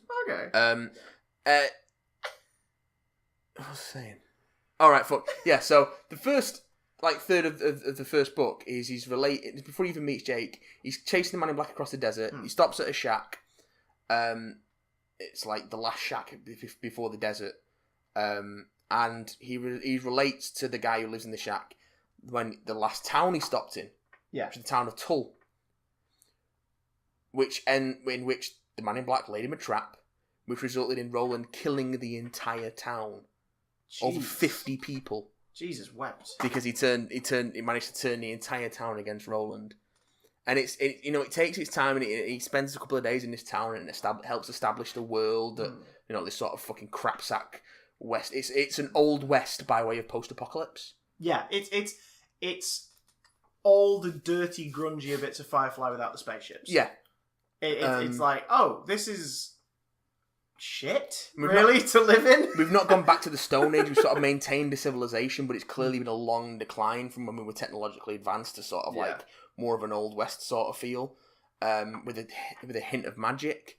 Because the Man in Black is, in the film, they describe him as a sorcerer. Is that correct? Like, he's a sorcerer. Because part of what you get in the backstory later on is that he infiltrated the court of the gunslingers with the city-state of Gilead, where the gunslingers were in power, and they basically the Knights of the Round Table with guns. Yeah. And Roland is like the heir to the leader of them. Stephen is his father.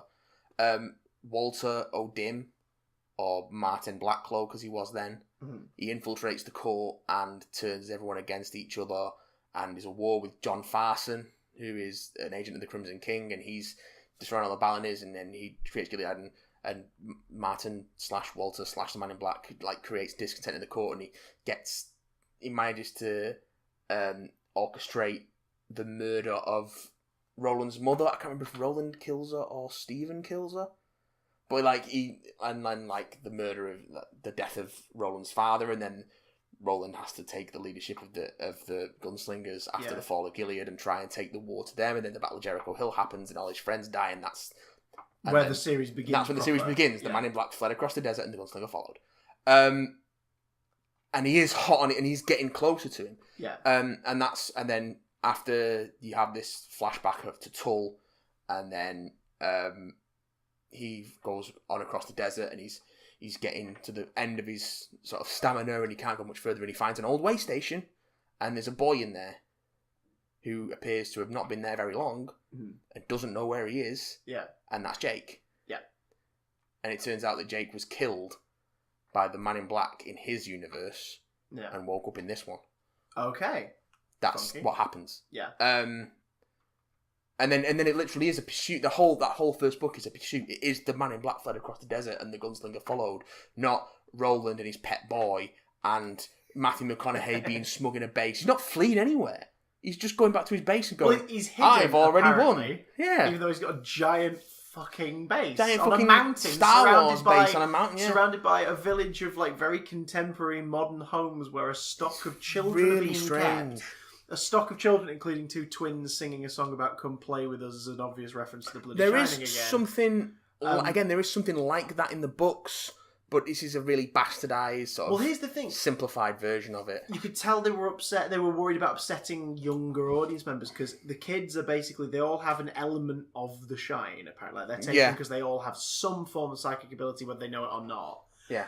There's a farm of them basically in these nice homes, and they're playing and they're having fun, where obviously these kids have been kept there long enough that they've just gone, oh, cool, like, we don't have any grown-ups, this is great. And they've just, like, they're all sort of varying ages where you can see them either being fine with that or being a bit concerned. And then they're brought in groups, and they're all the long game frickin' Simon Pegg Jagrafest head opened to death. Yeah. But you don't see the aftermath of them being used. Nope. And at no point does anyone describe it. Do they die? Do the children burn up and die? Because if they don't, apparently they're in no danger. We don't know. Nope. We never find out. At all. So when Jake's strapped to that chair at the end, it's like, okay, yeah, the threat is that apparently the universe will crumble because of a dark force from outside that's going to come in as soon as the tower falls. But is Jake going to be alright? Probably will be. Yeah. Don't know. We've Who got knows? no idea. Who knows?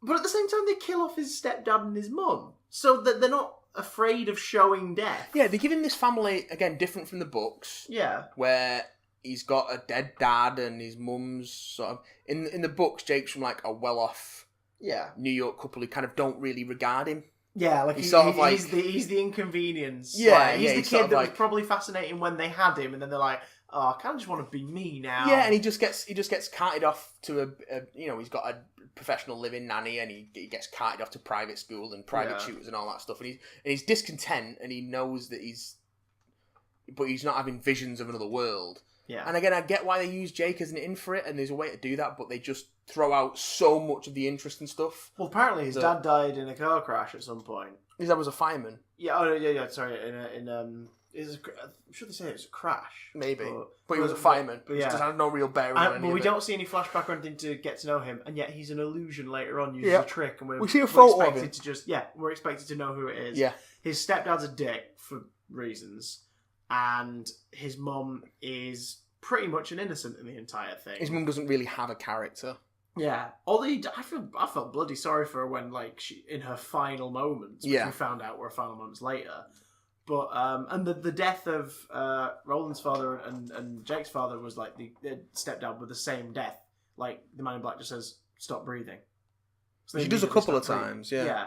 Which is, I mean, I'll admit, like, that's a horrific thing to see on screen. That's pretty horrific.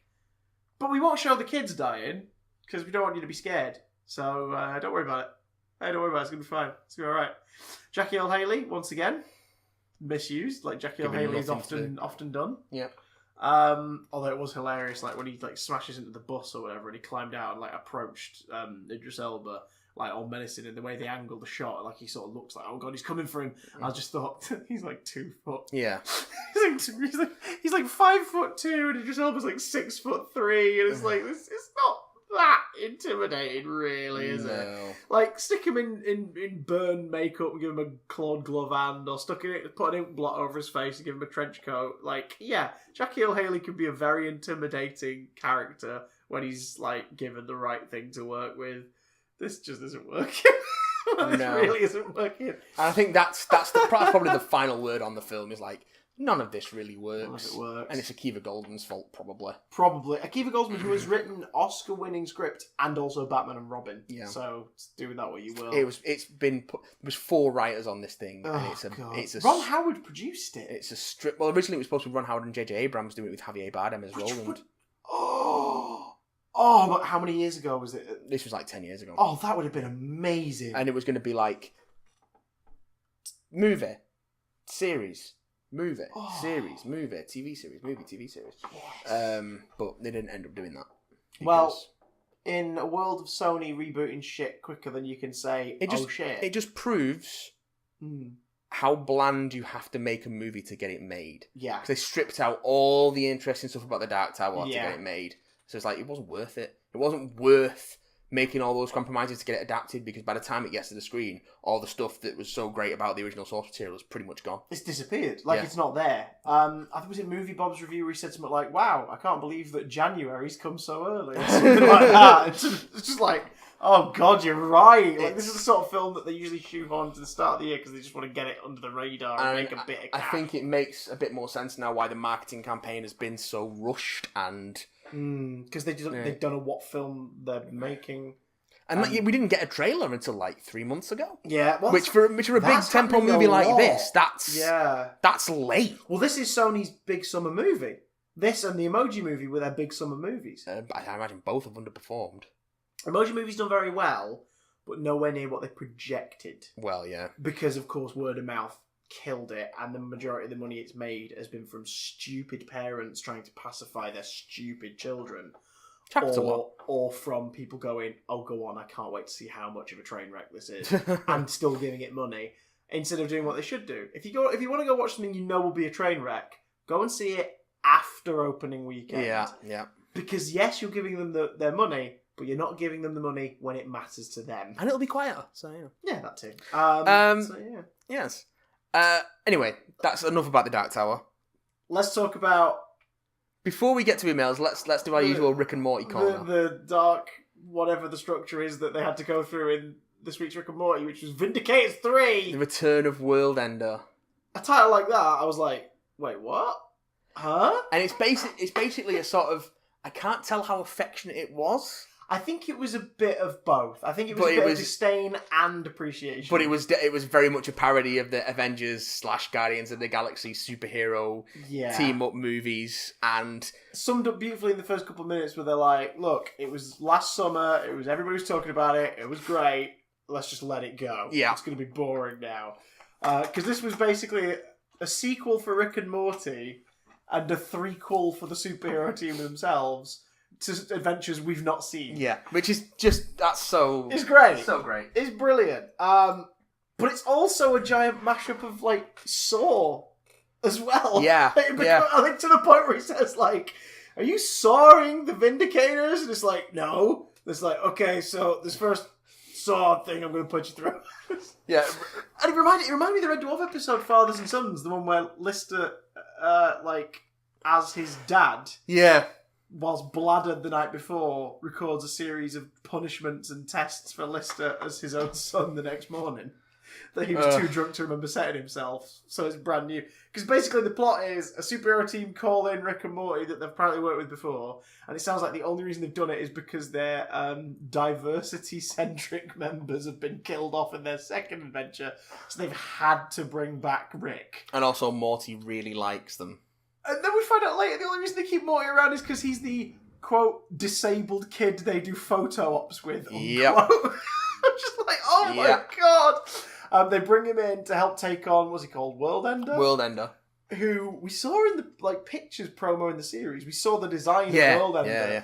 And it's like this big, bony-faced, one-eyed, Goliath of sinew. And it looks like something out of Doom. It looks like something that one of the demons from Doom shat out and then bred to be more powerful than it. It's just this horrible, gory thing. Yeah. And when we first meet it, it's already dead. Because Rick got there the night before. He was jealous of Morty's affection of the Vindicators. Yeah, well, He is. He doesn't admit true. it. And even at the very end, he doesn't admit it. Yeah. And he gets so drunk that he creates a series of death traps for them before he shits himself and passes out on their conference room table. Yeah, because when we first see him before the mission, there's just diarrhea everywhere. And poor Noop Noop, who was so excited to go on his first mission, has to stay in behind it. Yeah, Mr. Pippi Butthole Mac 3. Yeah. Has to stay behind it. Justin Roiland's starting to do the same voice over and over again now. He's South Parking. But as long as he does it for one character per series, I'm fine with it. Yeah, I mean... Fair enough. As much as I like the show, I just don't want Justin Roiland's ego to get in the way of it. Yeah, I don't know if it's ego. I think it's... he's definitely got... You can see it, but I think ego. with those characters, it's more a case of he's improv something they've gone, that's great, just do that into the microphone. It's like... It's the same as what you did for Mr. Pippi Butthole, but do it again. Hey, if Trey Parker and Matt Stone can get away with doing the same two voices for over 10 years... Trey Parker and Matt Stone are not safe from my scathing criticism. I watch so much South Park in this house, not willingly, I'll add. I mean, I like South Park, but my girlfriend watches a lot of South Park. You like South Park, but your girlfriend she loves South Park. And, it gets a bit samey after a while. And I can see why they're... Yeah. But hey, at least they have more than... No, they're not. They just have two voices. They just have two voices. They have two voices yeah. To the point where several characters can be in the same... A thing which, Family Guy parodied when they finally got Dr. Carlton and Mr. Pewterschmidt in a scene together. After 7 seasons. They spoke and they both clearly had the same voice. And they make sort of a reference to it, whatever. And it's like, oh, like, there you go. But, you know, South Park, you have multiple characters in the same scene who sound exactly the same. Noob does sound like Mr. Poopy Butthole / Mr. And looks Meeseeks. like Mr. Poopy Butthole. Definitely looks like Mr. Poopy Butthole. He still looks like Mr. Poopy Butthole and Steely. Yeah. Who also was Mr. Poopy Butthole with long arms. It's worth 25 schmeckles. But I love the fact that, like, it turns out that on at least in terms of the resolution he allowed them to hear, and I think it's true as well, but, like, the Morty affection and obviously the jealousy of that is clearly his main motivation. Yeah. But it turns out the whole thing was because he's sick of the way the Vindicators treat Noob. And he hopes this is his first mission. He's like, we can't be together, like, I'm not going to come back, but I hope you're we're going to be best fucking friends, man. We're going to have a great time, but I hope you're happy and all this. Thing is, Noob doesn't go on the mission because he has to stay behind to clear up the diarrhea that Rick shat everywhere. Yep. And then at the end of it, he doesn't even know that that's why he did it. Because at the end, it's like, where's Noob? And he's like, who the fuck is Noob? You're like, wait, what? Yeah, it's a great episode, some great gags. The Vindicator designs are fucking great. Like, especially, oh god, what's the train guy? I can't remember what his name is. I know Lance Reddick plays him. Rails, isn't it? Yeah, let me... Is it Lance Rails? Something like that. Alan Rails. Yeah, Lance Reddick plays him. So good. And it's so good. Like a million ants. Million ants. He's a million ants. That's what he is. Crocubot. Another great Maurice LaMarche performance. Yeah, it's just... Also, if you notice, this is the first one in a while where Beth and Summer have not really been apart. They popped in at the end for like a line each. Yeah. No Jerry. Although what I've seen of next week's I believe we're going to get a Jerry-heavy episode. Jerry, which I'm happy with because I do love some Jerry. Yeah, Alan Rails. Alan Rails. is the train conductor. Supernova is the Captain Universe style. Yes, character. Yeah. They weren't even covering that. That's why I think there was affection in there. Because like that was so blatantly Captain Universe. Yeah, and the design and such an odd pull. Yeah. Christian Slater was Vance Maximus, Renegade Star Soldier. Of course he was. Which is continuing the tradition of getting a big star for a booking and then having that character be killed off very quickly. And it's in like 2 scenes. And definitely, he's affectionate because it's all at once a reference to Star-Lord and Vance Astro from the original Guardians. Yes. It's like, fucking hell, that's a deep pull. So they did their homework there. They did, and then shredded it to the spine. It's fun. Down to the base of the pelvis, and then kept shredding. And in surprising no one, we really like this week's freaking Morty. Yay! Right, on to emails. Let's get this show off the road. First one comes in from Dan Rawlings. Dan! Hello. Toucho. So yesterday I realised I have shitloads of classic episodes to watch. Oh, by the way, you need to get your disappointment and reluctance hat on because it's a Doctor Who email. Mad and to lifelong Doctor Who fans reluctantly answer Doctor Who questions. Here we go. Which ones do you recommend? Here is the question. Ow. I'll beat you. Which ones do you recommend? Stop it! Wait, that wasn't you? No, it was yourself. You got worked with such a tizzy. You started hitting yourself. Self-slapulation. Which ones do you recommend watching? They don't have to be featured in the attached photo, but it would be helpful. Thanks for making me nearly piss myself from laughing so much whilst out with the dog. Well, if you were walking the dog, you probably could have got away with pissing. What we got here? Let's do a cheeky little piss. What we got here? We got the cheeky little piss. The beginning box set. It's all very good. That's good. What Heartland have you got? I've not seen Time Meddler. Time Meddler's... Really? Yeah, I've not seen it. Time Meddler's one of my favourites. I don't have it. Oh my god! Well, we're having a watch party. Time Meddler. I recommend that one for both of you. You and Dan. Time Meddler's great. War Machine is alright. He's brilliant in it. Yeah. And the ending's great. And the opening's got this beautiful line where he's trying to. Oh, who's the companion who's just joined him? Was it Stephen? Time Meddler. Yeah. And it's like, what the hell's going on here? And he's trying to explain it to him. Like the TARDIS to him, and he just basically sums it up as like, oh, this is the console, that's a chair, that's a stuffed bear. Share poetry, dear boy. It's the first time that Hartnell is now just starting to be like, I'm just going to be a cheeky little fucker now. Yeah. Do you know what I mean? Because his grandchild is gone, and Ian and Barbara have gone by this point, and he's finally just sort of going, oh, screw it, I'm going to be a daft little bastard. Well, let's go doctor by doctor. Based on the stuff you've got. They find a Viking helmet on the shore, and he says, well, what else do you think it is, dear boy? A space helmet for a cow? And it's like... The first Doctor Doctor's gone sassy by this point. And it's also the first appearance of another Time Lord. Yes. So it's worth a watch. It's worth a watch. What you got? The War Machines? What do you think of the War Machines? I do like the War Machines. I think you might have to do it in a couple settings because it does kind of get a bit... It's a bit slow. It is worth it for the fact that he just leaves his companion behind. Oh, yeah. Screw Dodo, yeah. Screw Dodo. It's like, yeah, fuck that, I'm going. Plus, it's got some... It's one of the first times where they really indulge in London. Yeah. And you sort of like... It's one of the first ones where geographically they let you know where they are for definite. Yeah. Like the post office tower plays a big part, like now the BT tower. So whenever you're in that part of London, you do find yourself going like, And also, Doctor Who is required. Doctor Who is required. That will either entertain you massively or annoy you to buggery. So go for it. Now, in terms of Troughton, you've got Invasion, Crotons, and that's it. You're missing Tomb of the Cybermen, buddy. Get yourself on Tomb of the Cybermen. And if you've got like a weekend spare, do War Games, because War Games is great, but it's long. It's what, sorry? Long. I noticed you've got the original Spearhead from Space release. Mate, put aside some spare change, get the Mannequin Mania box set so you can have the better version of Spearhead and Terror of the Autons. Because they're both great. They're essential Pertwees. And make a great double bill as well. What you got there? What else you got? We're looking at pictures of DVDs. Green Death. Love the Green Death. Green Death. Yeah, that's a good one. Claws of Axos is so campy. It's like Doctor Who does Life Force. Oh, you should watch Life Force. It's a great movie. You got a lot of the good ones. You got get yourself Sontaran Experiment and Robot and Revenge of the Cybermen to finish out that first Tom season because it's really strong. Seeds of Doom's great. Deadliest, yeah. Robots of Death. One of my favourite stories. Well, yeah. One of my favourite stories. Well good. Any other big ones? Cage of Androzani, you got that one. Yeah, so go for it. 5 Doctors if you just fancy indulging for no reason. I do love it. It's not very good, though. It's great! It's not good, but it's great! I think you've got most of your bases covered there, to be honest. I think you've got all the sort of essentials. Chucking A Vengeance on Varos for good measure. You got Vengeance on Varos. Yeah, and Curse of Fenric at back end as well. Yeah. Oh, yeah, because that's the last three...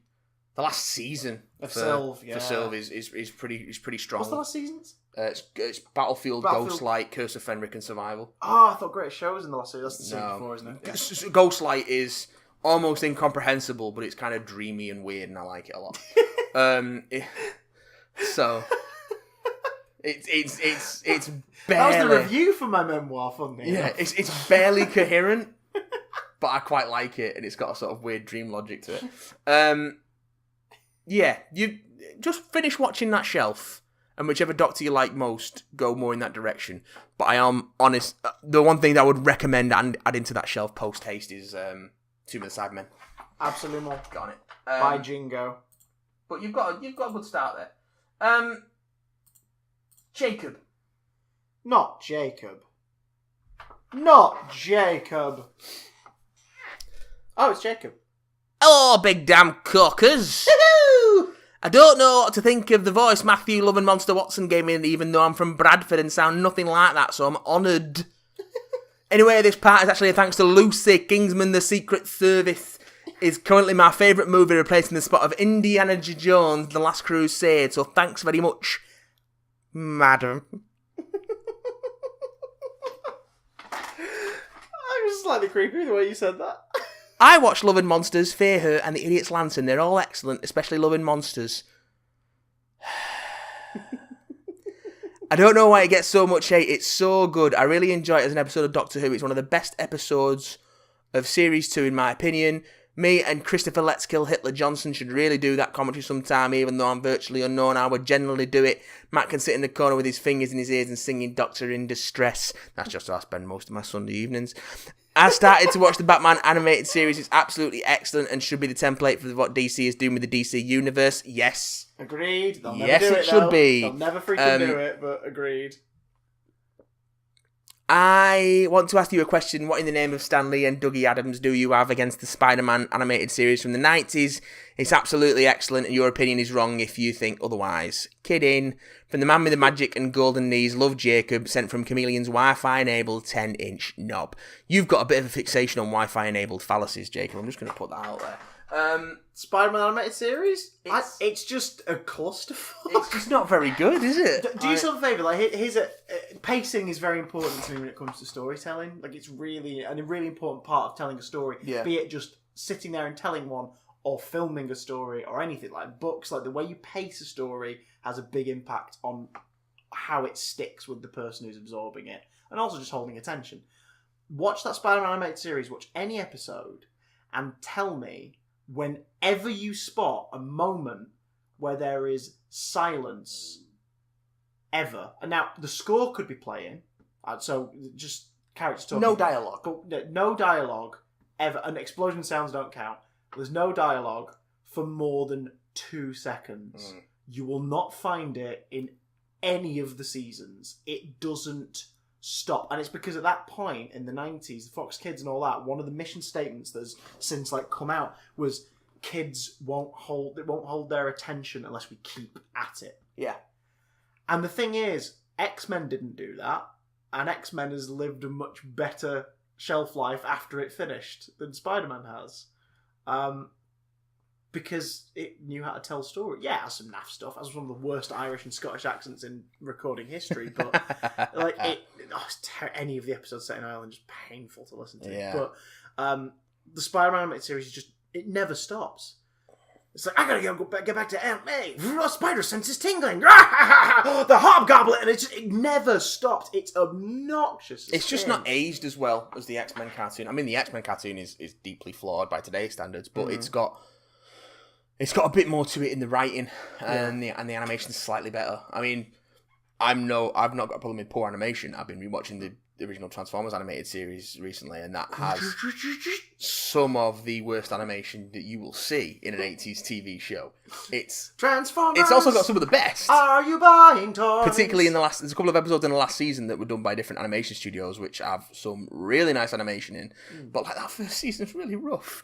It's full of animation errors and characters using the wrong voice and stuff. But Teenage Mutant Ninja Turtles, the animated series from the 80s, the first story arc, which is it's 1 or 2 episodes, was originally released as 4 promo cartoons. Oh wow! To sell the toys. I mean, that's what all those cartoons were in the 80s. You know the opening sequence, the shot of them all in the first series where they're all leaping over the camera and they're in shadow, and it looks beautiful. Yeah. It's from that, and it was basically they commissioned a half-hour animated story split into parts to sell the toys. And then obviously it did well, and the toys were already out, and they sold well, so they went, screw it, we'll just put it to a whole series order. So they did. So when you watch the beginning of that show, it looks amazing, and then by episode 3 or 4, you're like, oh, no, and that's how it looks for the rest of it going forwards. But I still like it, I still have a soft spot for it. As long as the storytelling's good, like Transformers, the original run, they obviously went, this is to sell toys, but we could tell some good stories with They this. don't, though. They don't. They don't. They don't tell good stories. No. Oh shit. They do some interesting stuff in the second and third seasons. The first series is just generic. Well, the movies are Here's the movie's awesome. Here's MacGuffin, and the Autobots have to defend the MacGuffin from the Decepticons, and they gotta save the MacGuffin and then they blow up, and then Starscream does something treacherous, and then Megatron goes Prime, and Prime goes Megatron, and then they go away again. Plus, if you want a good Spider-Man cartoon, just watch Spectacular Spider-Man. Yeah. It's pretty much perfect. Don't watch Spider-Man Unlimited. No. Charlie returns to the email pool. What? He's been a busy old beaver. A busy old bearded beaver. Hello, my darlings. Huge apologies for the inexcusable delay between emails, but as you both know, I've been uncharacteristically busy of late. No apologies necessary. We like it when you're busy, Charles. We like it when you're busy. We like you having fingers in many pies. Yeah. Oh, madam! It's not a euphemism. I hope it's going wonderfully for you. I've taken to reading American Alien by the wonderful, that's debatable, Max Landis. I like Max Landis. I don't know if I call him wonderful. He's kind of a bit of a douche, but I like him. My douche. As per your recommendation several months ago, and I'm very much enjoying it, so thank you for that. American Alien is very good. It's a damn fun series. Landis clearly has a huge love for the character and is able to tell several engaging and exciting stories over the course of Clark's life without ever feeling the need to break the will of the character to fit a dark and moody tone. With that and Dirk Gently and Chronicle, amongst many notable others, Landis seems to have his fingers in many nerdy pies. Oh. And it's not a euphemism, but it is when you say it like that. And is finding success, although I doubt he'd consider it such, in each medium he has a go at. My question to you is, what other writer or creative mind would you like to see make a jump to or from comic books or from other media? What stories would you want to tell? What property would do well under their leadership? As always, smooches and apologies for the radio silence of late. Kiss, kiss. No apologies necessary, Charles. Yeah, who would you like to see jump ship to or from comics? Good question. Has it been happening recently? I mean, Brian K. Vaughan has always had one foot in the TV world and one foot in the comics world, more the comics world. But he's done some. He did some decent work on Lost before that went south, and he's got various TV projects up and running. Jonathan Hickman, who I spoke very highly of for his Fantastic Four work and his Avengers work, amongst as well as his creator-owned stuff. He did some work on Westworld, first season of Westworld. So, because he's not really doing comics apart from creator-owned stuff at the moment. I'd love to see.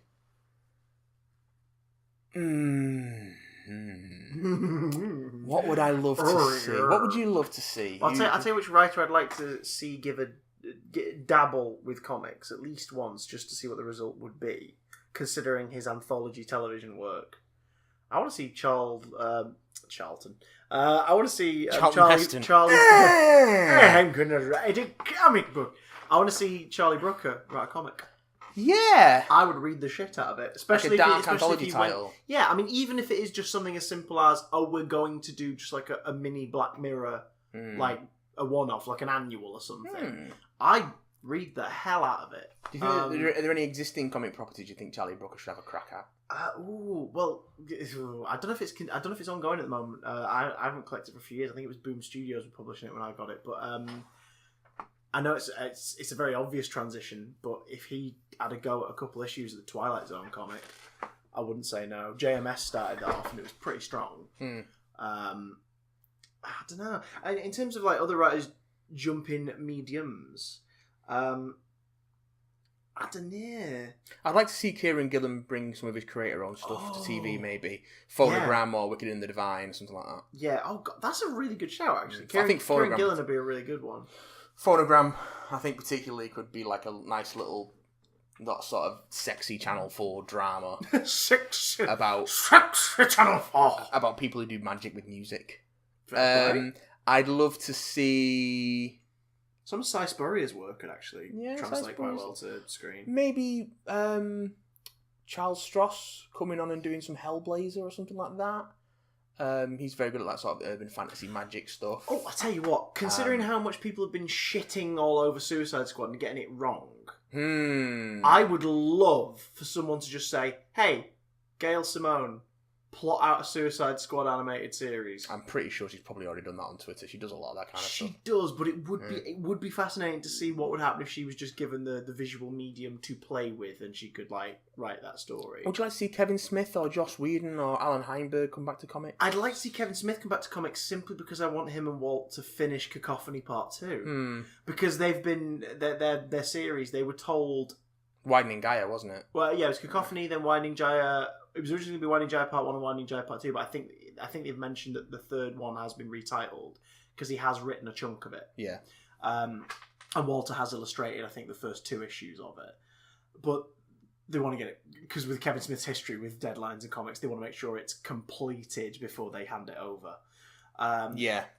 Which is a smart decision. But the reason why I want to see that completed is because when the New 52 happened, Kevin wrote to DC and went, so does ours count then? Because our series obviously had a continuity. Yeah, where does this leave? Very much in the old continuity. Yeah.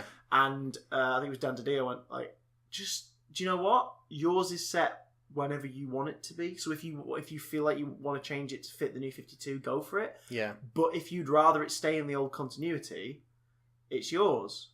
Hell, technically, you could write the last Batman story. Yeah, it can be in Elseworlds. That's which I always kind of took it as a bit of an Elseworlds anyway, just because it dives back into Silver St. Cloud and things like that in a way that is not remotely referenced elsewhere.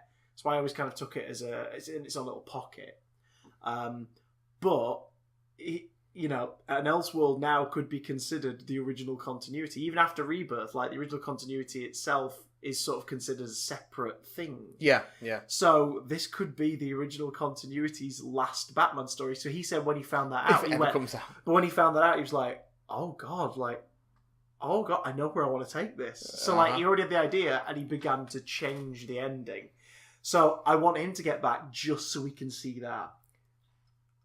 J. Michael Straczynski has done a lot of TV and a lot of comics. Oh, aye. He's saying he's retired from comics now. Is there a comic book adaptation you'd like to see him tackle? On TV? Because he's big on TV. Like one of his works brought to TV. Anything. Is there any comics property you wouldn't mind seeing J. Michael Straczynski bring to TV? Not necessarily his property. I was thinking that he might be a good fit for something like a Green Lantern after his work on Babylon 5. It's not a bad shout. I mean, a Green Lantern show would be good if they could do it right. Then again, JMS's handling of Twilight Zone for the comics, like he's pretty good with anthology as well. Yeah.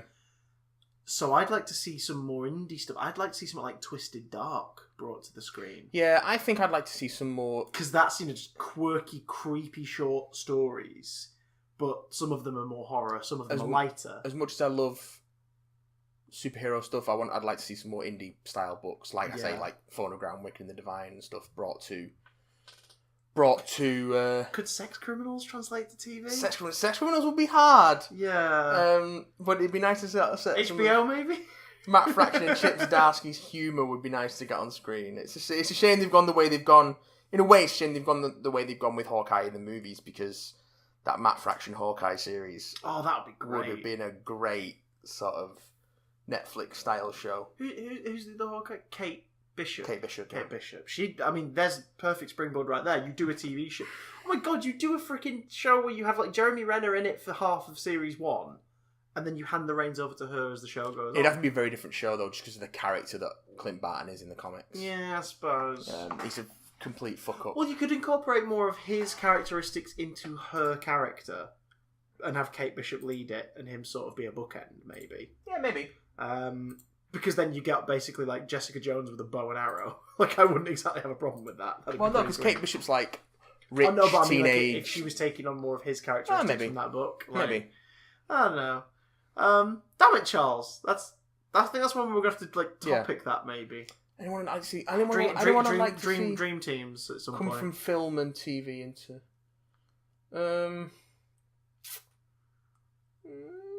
Nothing springs to mind at the moment. Give him time. Yeah. He'll know. Yeah. We'll all know. Dun dun dun dun. That's a bit weird, wasn't it? Dun dun dun dun. Lewis Christian. Do we or do we not endorse his views? Time to find out. Hello, dear. I am Mrs. Mariam Abacha, the widow of Sini Abner, the late Nigerian head of state. Don't know why she's Geordie. I am presently under stress and under house arresting while my son Mohammed undergoing trial in Lagos and Abuja, though he's recently granted bail on the condition that family of mine refunds all money. To save bankruptcy, I must manage ship to you the total sum USD 6.5 million kept. Please, you reply, email address, phone number, bank account, and name.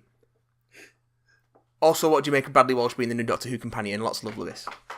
The unconfirmed story that Bradley Walsh is the new companion. Yeah, everyone's taking it as confirmed. Of like, this is coming from the Daily Mirror. You know, the guys who said that Chris Marshall was going to be the Doctor. So yeah, there you go. I don't hate the idea. I think an older male companion is an interesting way to go. Yeah, but at the same time, I kind of would have preferred that, weirdly, during the time of a male Doctor, because there was hints of it with Brian Williams, which was nice for the brief moment or so we got. I'm you, Brian Williams. And Wilf was really cool. I'm worried that the older male companion is being brought in, if this is the case, as a replacement for there not being an older male lead character. But at the same time, like, I don't know. I like him as an actor. When I've seen him act in stuff, I liked him a lot. He was a villain in Sarah Jane. He was on Bob the Clown. And he was also a mainstay of Law and Order UK, which Chibnall worked on. fucking terrible. So Chibnall worked on it. Well, Chibnall's have worked on things that have not been good. Let's be honest. He's far from faultless, and we've yet to see what he'll actually do with Doctor Who. Yeah. So I don't know. It makes sense for Chibbers to bring on someone he's worked with before. I'd rather Bradley Walsh play a significant character that they encounter, to be honest. It's all going to depend on the dynamic. Well, it depends on the dynamic between him and the Doctor, so we'll see. We'll all see! Currently, I have little to no opinion.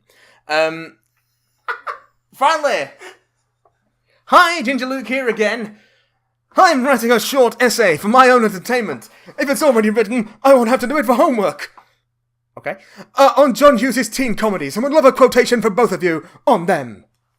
Why? I don't know what you want us to say. I couldn't give you one, I'll be brutally honest. I'm not familiar enough with the work of John Hughes to have a quotation you could use. I'm so sorry. I don't know.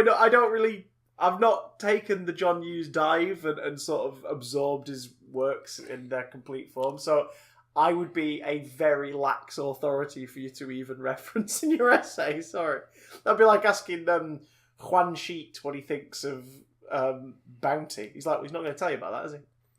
What did I say about that? He's going to talk about... Hang on. Which one does Juan Sheet represent? Can't remember. Point is... Plenty. Plenty. Well, there you go. Plenty. Point is, I couldn't, mate, because I don't have any authority or indeed knowledge. I have no authority or knowledge about John Hughes movies. What I would say is... really good, aren't they? No, they're hugely influential, and they sort of define a generation through the eyes of the people watching it. Regardless of how accurate they were to how teenagers were then, they've been so influential as to become the default depiction of that generation's teenagers, in America at least. So they've got that going for them as a legacy. No, that's a damn good quote. That's a damn good quote. Use that.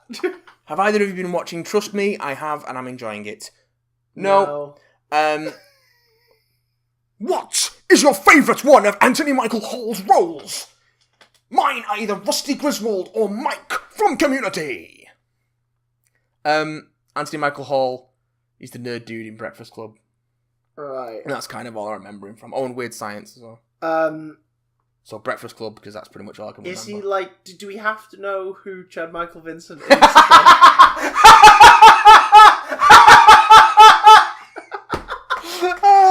we have to know? Because, like... When finished, should I email my Hughes essay in for you to read out? I don't think it will have a place on our show. I mean, I don't know if we'll get time to do it, or if it's the kind of thing that we would make a gap for. But if you want me to email it to me to read it, why not? Let us know how it goes. Let us know. I love a bit of film chat. Out. Yeah, I love a bit of film chat. So ultimately, if you enjoy writing film essays, like, start a site, man. Start publishing. Yeah. Obviously, if it's to do with your course, maybe you can't publish them publicly, but like, still do them outside of the course, because it's worth doing, isn't it? Yeah. If you like talking about pop culture nonsense, if the kind of essays you want to write, just start a film blog. Why not? Go for it.